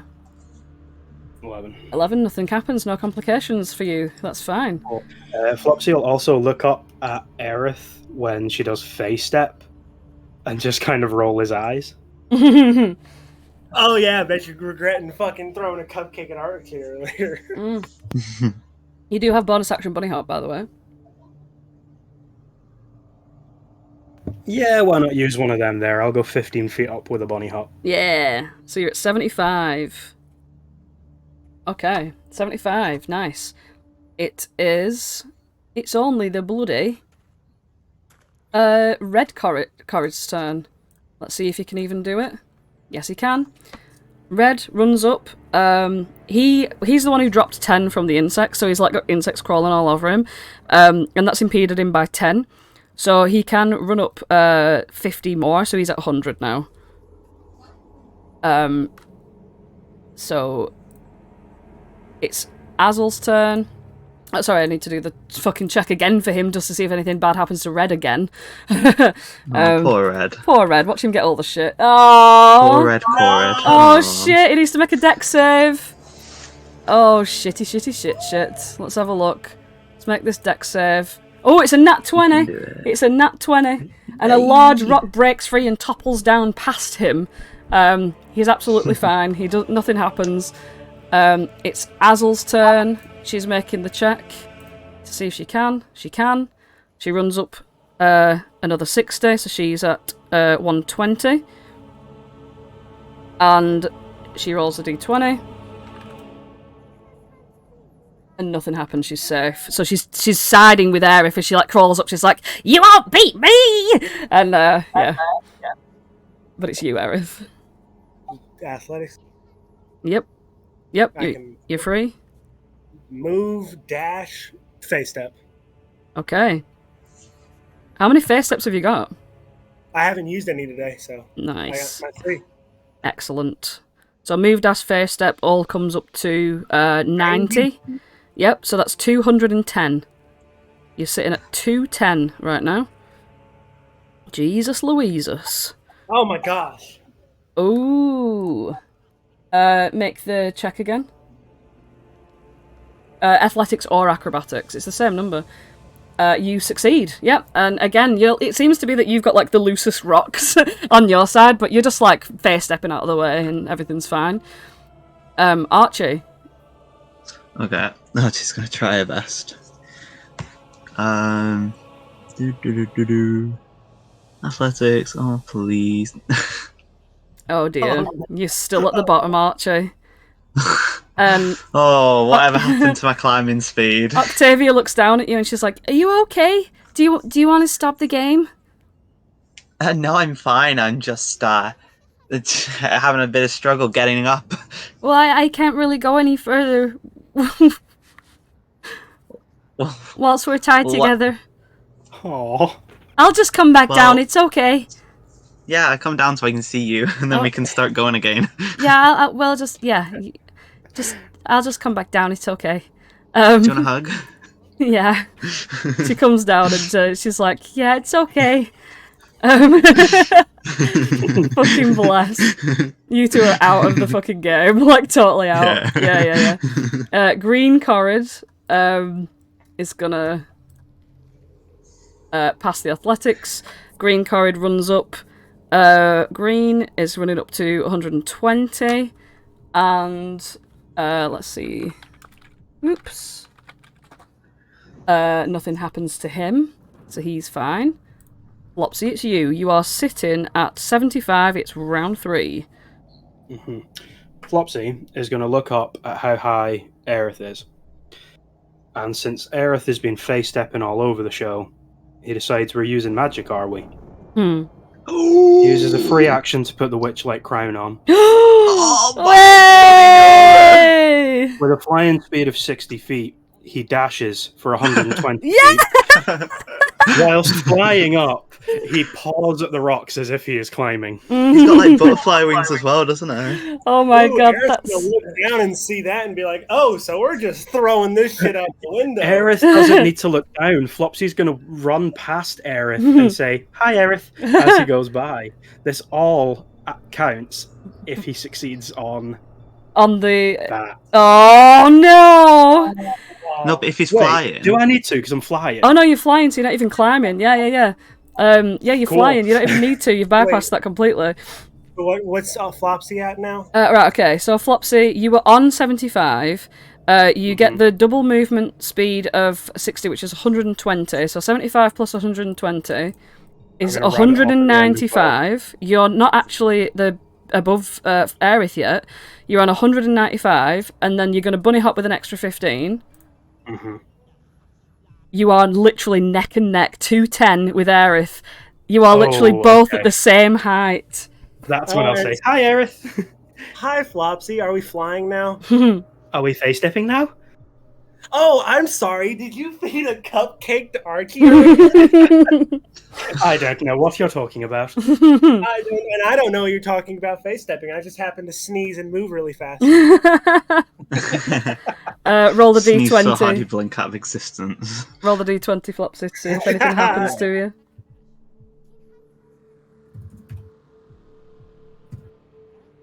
You're Okay. safe. You're safe. I Hey, you cheeky shit. Hey. Right, it's Red's left turn. this too late though. I need something bad to happen to Aerith. Alright, so we've got Red. Red can go. Red's gonna run up for. He's lost 10 foot of movement, so he can run up 50, so he's at 150. Let's see if anything else bad happens to Red. Red. Oh god, Red! Red. Oh my god. Oh wait. Oh. He spots a high-risk dynamic move opportunity which presents itself to him. He can make an athletics or an acrobatics check to take advantage of that move. Now, he's going to do that because he's going to be ruthless. He's won everything else so far. He's going to do it. He's going to do his Oh, he athletics thinks check. he's gonna win. He fucking succeeds with a 24, and he raises up another 15 feet. He's at 165. Bless him. Ooh, bless him. He can't lose. He can't lose. I'm praying that Red wins again. He's my favourite. Blue makes his check. Blue can go. Blue goes another 60, so that's 190. Let's see if anything happens to Blue. 16. No, he's safe. It's Azel. Azel makes the check. Oh, that's a Nat One. She can't move. Aerith, it's you. You're at 210. Silvery barbs. Actually, Aerith's gonna bypass that, wink at Flopsy, and just like fly. Wow. Not like Flopsy, like do what Flopsy did and climb up. Okay. So your fly speed is what? 60 feet. 60 feet fly speed, dash to 120. Oh, no, wait.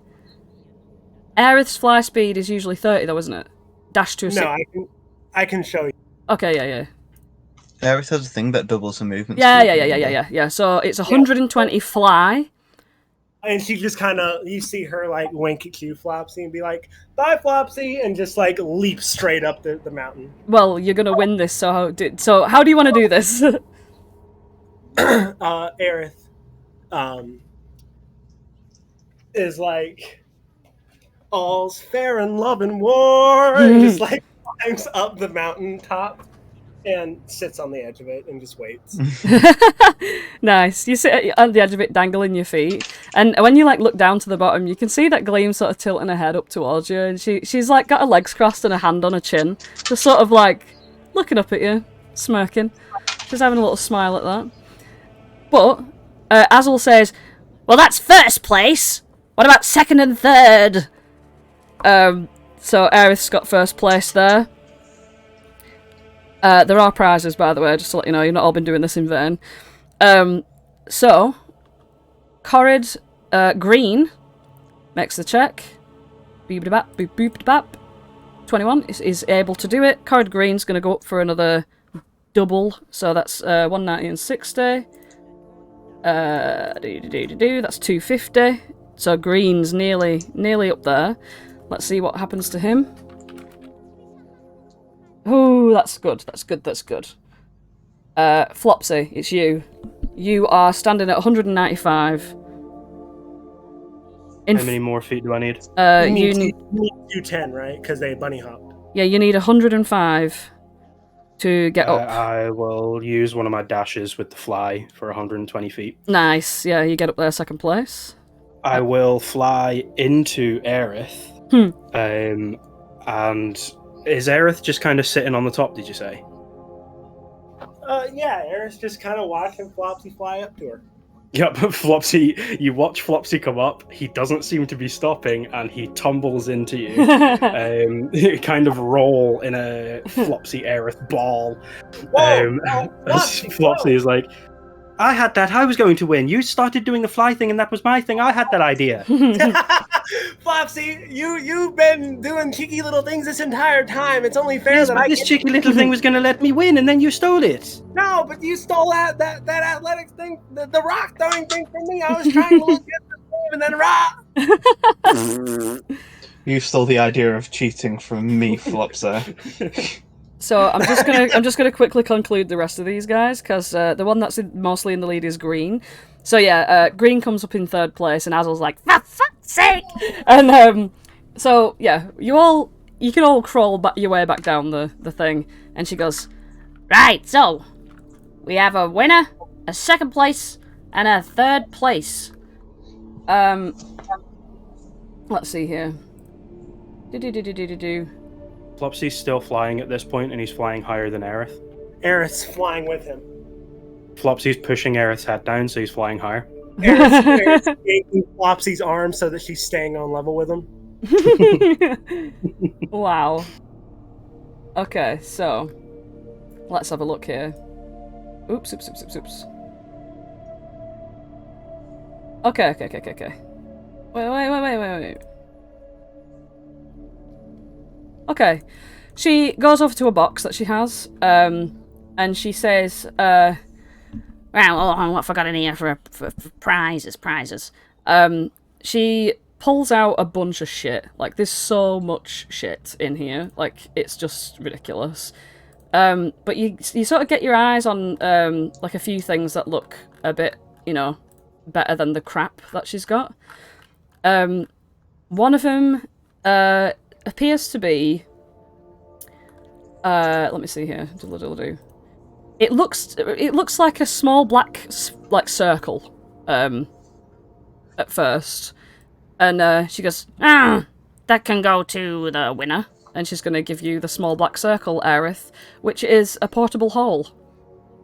A what? A portable hole. What the fuck does that do? It's just a hole you can put stuff in, and you can take it with you. Is it just like a teleportation hole? Portable hole, I'll show you. A portable hole, it's a rare, wondrous magic item. It's sort of a black circular piece of cloth, soft as silk, and it's folded up like a handkerchief, and it unfolds into a circular sheet about 6 feet in diameter. You can unfold it and place it against a solid surface, where it creates an extra-dimensional hole which is 10 feet deep. The cylindrical space within the hole exists on a different plane, so it can't be used to create open passages. So in other words, it's like a pocket dimension of 10 feet deep. So you can hide in that, you can put stuff in there, it's like a bag of holding, you know what I mean? Well, you can't, it's not like a bag of holding, because it's not bigger on the inside than it is. Like, it's literally just 10 feet space. So you can keep things in there. Basically, if I didn't want to have to roll a stealth check, I'd just jump in the hole. You can literally just jump in the hole, but the hole will stay on the wall like a cave, you know what I mean? But, so can anybody go through it, or is it linked to the user? Anyone. Oh, gosh. Yeah. If you, let's have a look. If you put anything else inside it that contains an extra dimensional space, though, bad things can happen. So if you put a bag of holding in there, like if someone were to walk in there who's wearing a bag of holding, that's not good. You know what I mean? Holland. I don't know if Aerith would know that, though, so. Well, sure. Well, she says, be careful with that! Us Korreds like caves, and that's a good cave we've given to you there. It's a very good portable cave, and if you put any other things that create extra-dimensional spaces in it, well, you don't even want to know. Bad things happen. Yeah, Aerith's got, like, this look of, like, utter glee from all the revelries, and she kind of just, like, throws the hole in the ground and goes, whee! Oh, it's only 10 feet. It takes 10 feet of damage. Oh, yeah, I'll take a d6. For second place... Hang on. The second place... She hands... Let me just see here.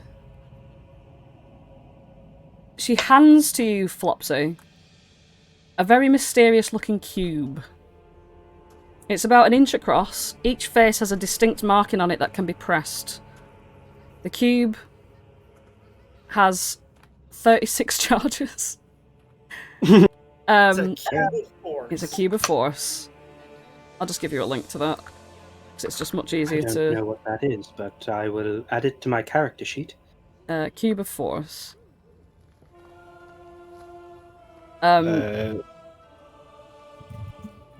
Flopsy is gonna say, "Thank you, this is marvelous," and then immediately look to Aerith and go, "My one's cooler than you. I wanted this one all along anyway." Yeah, no, you know what? At least I can jump in another dimension. It's really cool in that dimension, so, you know. Oh, it's really cool in your 10-foot hole.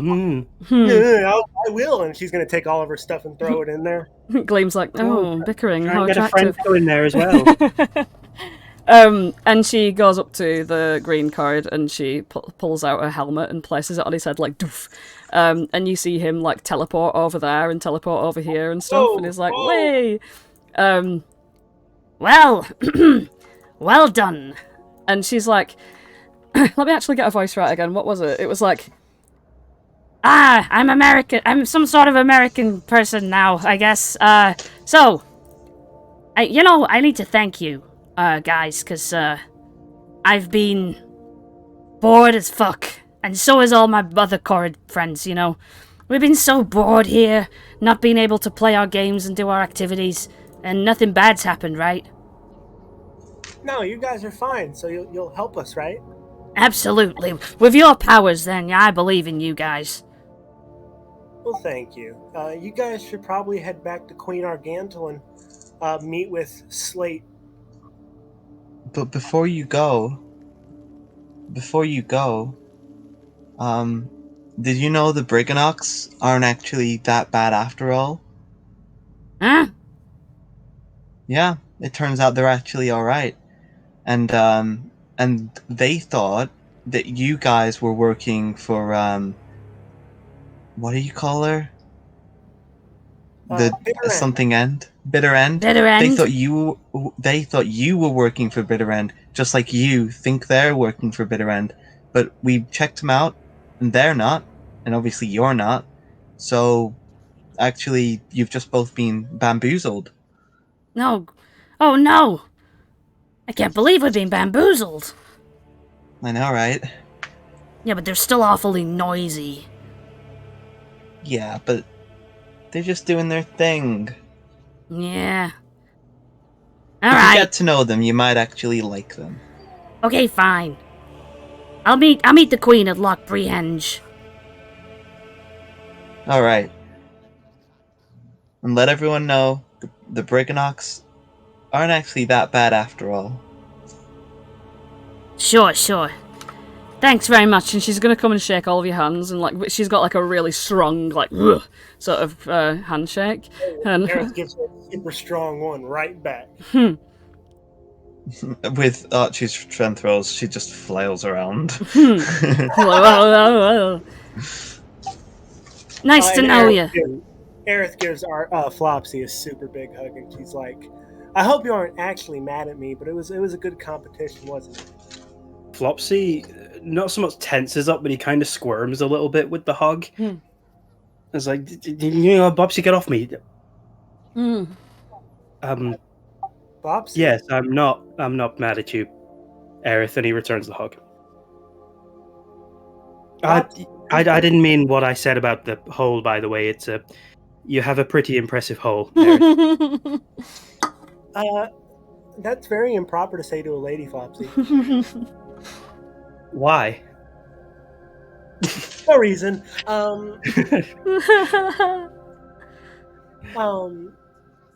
Awesome. Who's Bopsy? I I guess you could be having this conversation as you leave, because I don't really want you standing around here. Yeah. But yeah, you're sort of wandering in between as you're having this conversation. That's your brother, isn't it, Flopsy? It's been a while since I got invested in competition like this. It brought back quite a lot of happy thoughts. It does kind of bring out a badder side of me, though. I hope you didn't take any of that to heart, Aerith. Aerith gives you a big old smile, and she thinks, "I think that it was adorable, and I'm glad you have a competitive side." Yes, thanks. I would have won, by the way. No, you wouldn't have. But anyways.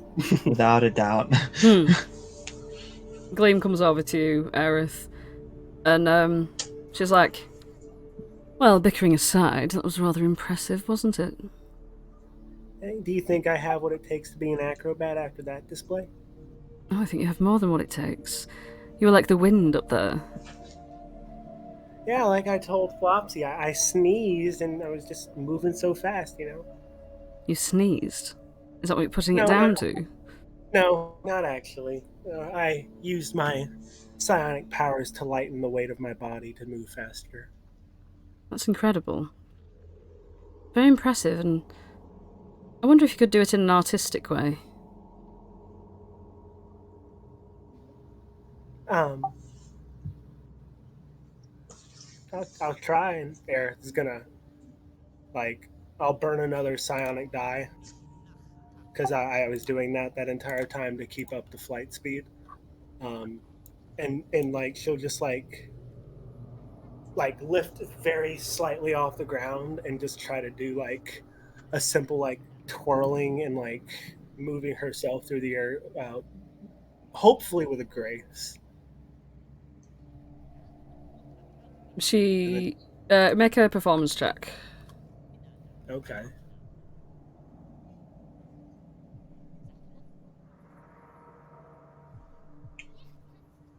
As she watches you, she's got this face of she's sort of like a calculated judgment on her face, as though she's got like two fingers on her cheek, sort of watching you, like with a thumb on her chin, sort of watching you as though she's some sort of instructor and you're like new to the world of acrobating, you know what I mean? And she's keeping her eyes out for you, looking up and down. She's sort of like watching your body as you move, and she's like, "Yeah, it's very good, very good." Very impressive.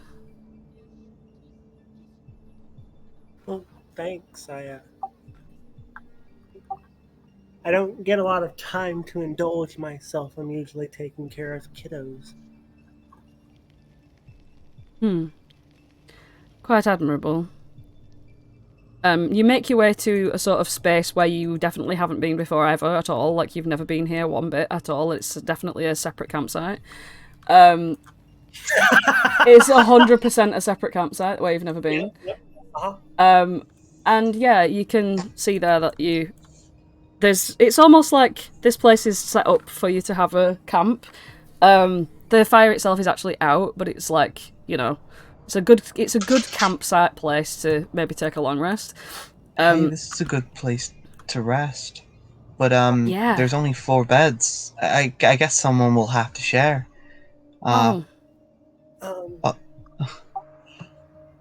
Amador's well, I like, mean- I'll take this one. Polynella, come with me. Yeah, I mean, I'll take this one. I don't mind sharing with anyone. Does anyone want to share with me? Archie looks at Octavia. I do. Yeah, like, we could like snuggle or something. Oh yeah, and have you got Goober? Yeah. We can put Goober in the middle, and we can like hug each other, and we can be hugging Goober because he's in the middle. Yeah, that's the best idea ever. Yeah. Okay. She's like gonna snuggle right down into the bottom of it. Wow, these beds are super comfy. Yeah. It almost makes me fall asleep. Are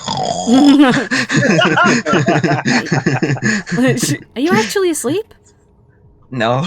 Oh. I got you. Yeah, you did. Okay, she's gonna get snuggled. She's gonna like take all her fucking armor off and shit, and like sit up in bed, but like with a bag next to her, and she's like rooting around for stuff. She's got like a bit of like she's got like tweezers to do her eyebrows with and shit. You know what I'm saying? She's just looking in a mirror, just like sorting herself out before bed and putting her little like skincare creams on. Amador is literally snoring like the fucking like the most snoring you've ever heard in your life. Gleam's sort of rolling her eyes.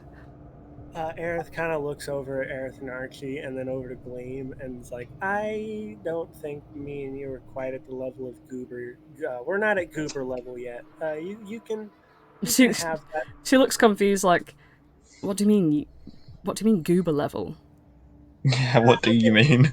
I mean, snuggling, you know, that type of thing. You can have that bedroll. Flopsy, you take the other one and I'll... and she'll like touch her necklace and take her armor off and lean against the rock face. All right then. I don't mind. I don't mind topping and tailing if somebody needs. Aerith will like lean and just do it so that basically her leg touches one Flopsy's cot and then an arm touches Gleam's. It's gonna like lie on the ground in between 2 bags. Yep. Nobody needs to feel left out. To be fair, it is better than topping and tailing in a sleeping bag because one of them definitely will suffocate.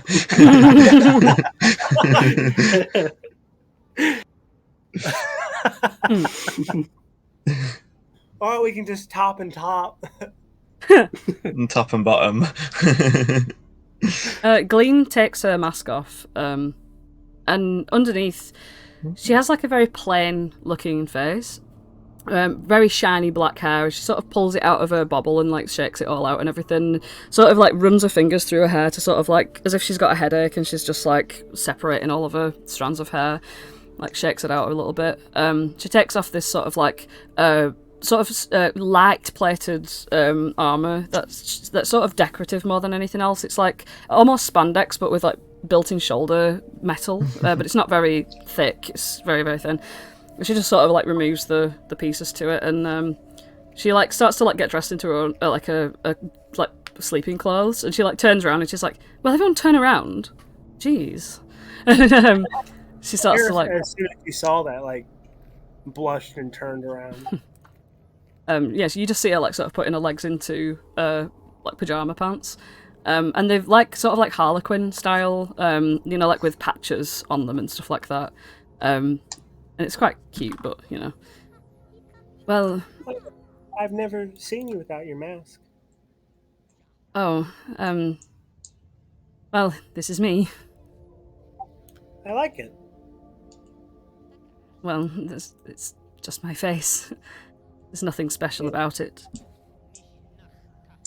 I would beg to differ. I mean, it's your face, and it's a nice face.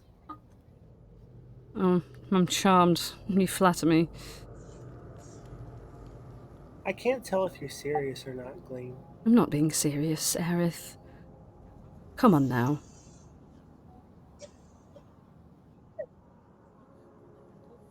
I struggle to find what's so interesting about me to you. You haven't even seen me perform. I don't need to. Hmm. I'd love to. I don't Why? need to. You barely know me. You flatter me a lot, and yes, I mean, you've helped me come to understandings about being such a judgmental bitch, but, Hey, don't put yourself down like that. well, I was being. It's best to be aware of these things. It's okay to be aware, but putting yourself down is unnecessary. She looks kind of a bit like... gives like a shameful look. Like sort of, you know, like when like you turn your face away, but you kind of like look at the person, like a little glance. Aerith is like, I know you judge yourself harshly, and you think that you're not good enough, and that you can't rise up to the occasion. But I disagree, and I think you're perfect just the way you are, Glenn. And then Aerith kind of just smiles and says, good night, and rolls over. She sort of tucks herself in, but she's faces away from Aerith, like with a sort of back to everybody. Flopsy, are you getting up to anything? Flopsy has done the dad thing, pulled his hat over his face, and is very loudly snoring during all of this. Aerith is going to throw her hole in the ground and drop straight into it and go to bed in the hole. Nice. Found a hole to bury me in. I'm going to dig my hole and lie in it, too. And, as everyone starts to fall asleep, Octavia sort of like finishes doing all of her makeup, not makeup, like, you know, like doing all of her skincare Puts stuff. a light layer on just before bed. She's really scrubbed up to just sort of, you know, feel a bit more comfortable and snuggly. She smells like faintly of lavender, and she sort of oh, that's the wrong music, isn't it? Yeah, she sort of like looks around at everybody. And she like turns to you because you're like sort of led right close together. You are very close. Like you can like smell like the skin of her shoulder as it's so close to you. And she's like, so everyone's asleep. Yeah. Well, do you want to like talk about anything that we might not be able to talk about in front of people? Yeah. Sure. Like you go first. What do you think of Pollinella? Pollinella. Well, I mean, I like Pollinella, but it's like, you know how she wasn't speaking today because I guess she wasn't in the mood to. Like that's so strange to me because like when I was like younger, I couldn't speak, and then like Zybilna made it so that I could. So it's like I can't imagine like just deciding that I don't want to speak one day. Wow. I mean, I've had times where I don't want to speak before. Sometimes like you might say the wrong thing, and then you might have someone like argue with you, and you really don't want to get into that, like where you don't say a word, you know. She like furrows her eyebrows. Yeah, you know, you can always like say whatever, and like there's no wrong or right thing to say when you're talking to me, because even if like we don't agree, like me and Aerith didn't agree about Gleam, but like her opinion's still very important, even if it's not the same. Yeah. You know that your opinion's very important, right? Yeah, I think so. I just have... Well, I know so. The lightning strikes in the sky, like... and she looks around a bit nervous. Yeah, she's like looking around She too. squeezes Goober, like, close to her. Are we gonna be safe out here? I think so. I mean, but what are the odds of being struck by lightning twice, you know? Yeah. Yeah. Besides, like, it's not like a real storm. It's like that lightning, it's only ever struck twice, and, you know, that was a few hours apart. Yeah. Okay. Sure. Anyway, what do you think of Flopsy? What do I think of Flopsy? I mean, he's nice, isn't he? I like that he's like, I guess, I liked how like nice he was to everyone, and he always wanted to make friends and not enemies. But like, I'm glad that he can also see that sometimes you don't get to decide if you've got enemies. Yeah. Oh, I know how that feels. You do? Yeah, you don't get to decide who's your enemy, I guess. Have you got a lot of enemies? Do you have like a arch nemesis? I don't know. I don't think I put it like that. But I mean, I was in like a long relationship with someone who was really horrible to me. Took me a while to realize it. Yeah. Do you wanna do you wanna do you wanna talk about it? You've mentioned him before, Yeah. but like now there's like a chance. Yeah, 'cause like everyone's asleep, right? So,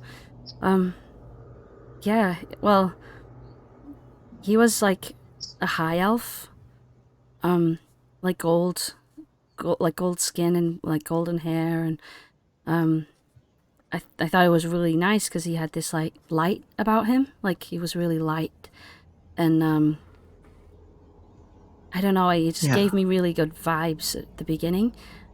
But he was like super particular about things, and every time I did something wrong, he thought I was like doing it on purpose to like hurt him or to like ruin his reputation, like amongst the other like elves in the grove. And yeah, he'd like act really normal in front of people, and then when we went back to our like camp, he would like shout at me and stuff.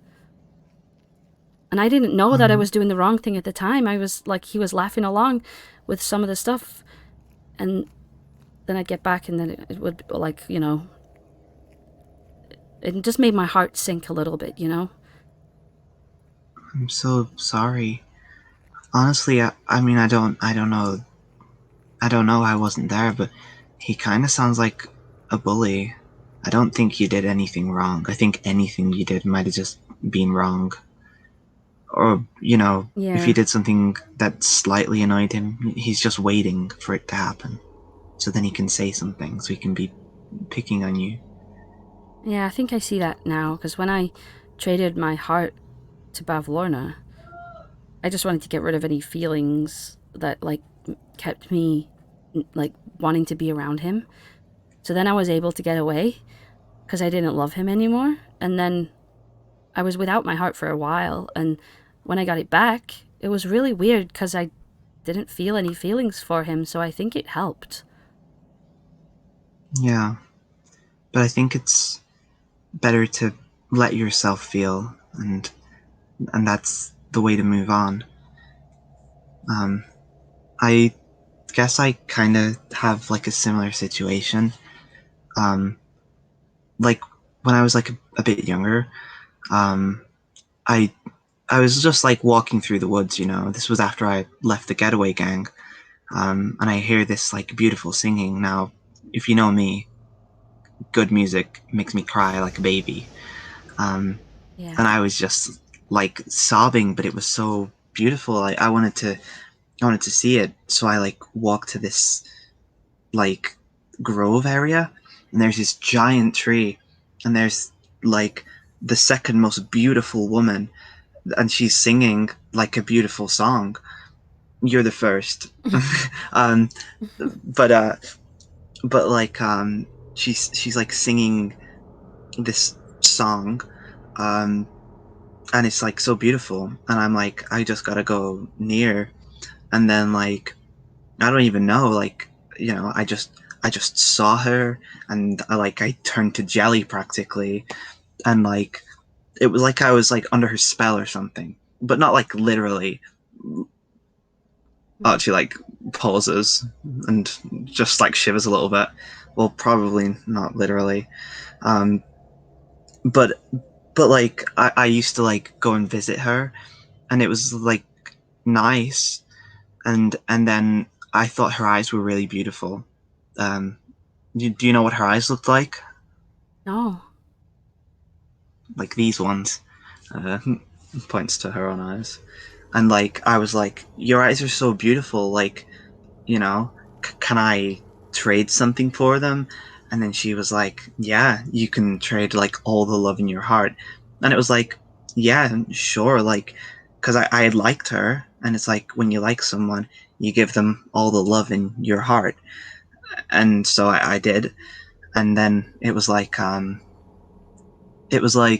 no matter where I went, I was just thinking about her, and it was like nice and fuzzy and warm. And then, well, Scabbeth the Nightshade happened. She like threatened to cut down a tree or something, and she was like, I'll like, give away all the love in Archie's heart. And then Scabbeth was like, yeah, sure, that's a fair deal. And then like went and turned it into like a little teddy bear. I I feel really stupid, but I regret it a lot. But I left it behind at Scabbeth's hut. Oh. Why? Don't you want it back? Yeah, of course I do. But like, I guess I felt like I didn't deserve to have my love if it meant that it would hurt someone. I didn't want to hurt her. But I think, like, it doesn't even matter, does it? Because it's my love, and it belongs to me, and it's not like you know Scabbeth's little druidic teddy bear, and it's not Vanellope's toy either, really. Well, yeah, It and should just, like Scabbeth is not even in thither anymore. yeah. So, what would happen, like, if you were to take it back? I don't know. Probably not much. Like, Well, we need to go back to thither and get it. we need to get Clapperclaw first. Can I tell you a secret? Okay. So, like, my wish, I pull out my little gem. It was like that I'd be able to love again. Well, that's great. But do you think it'll come true? I mean, yeah. If when you get your love back, and if you find someone that you fall in love with. And she just blushes a little bit and like does that thing where you try not to look at someone. I mean, I know that you can't feel that kind of stuff right now. But like, I don't know. Maybe Another lightning bolt strikes near around the area, and she like Archie grabs hold of her, like frightened. she there's lightning strikes twice around the area, and she like looks up, sort of like in your arms, and she's like, I mean, do you know what my wish was? No, because I didn't listen. And I put my fingers in my ears. Well, I wish to know if when Archie gets her love back, to know that he loves me. She blushes. I hope I hope I do. Is that weird to say? I don't know. I've never been in this situation before. Me neither. No. She's just like staring at you, like she's like glancing down at your mouth a lot. You know what I mean? But doesn't do anything. She's just like looking at your face a lot. Because she's like leaning against your chest, sort of thing. Because obviously you've pulled her in after the thunder. Yeah. Let's do you wanna be the big spoon or the little spoon? Little spoon. Okay. But before you turn around though, like we got a hug with Goober in the middle. Yeah, of course. Come on, Goober. Goober's just a teddy, so Goober's just like, There's no advice to Goober at all. Goober's just there.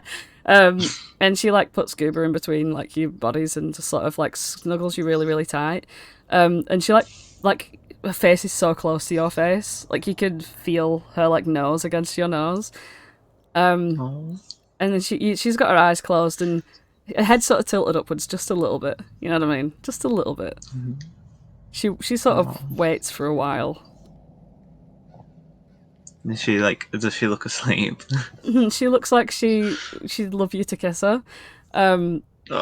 She's not gonna do that herself, so she's like sort of got that face of like hope. You know what I mean? Of like,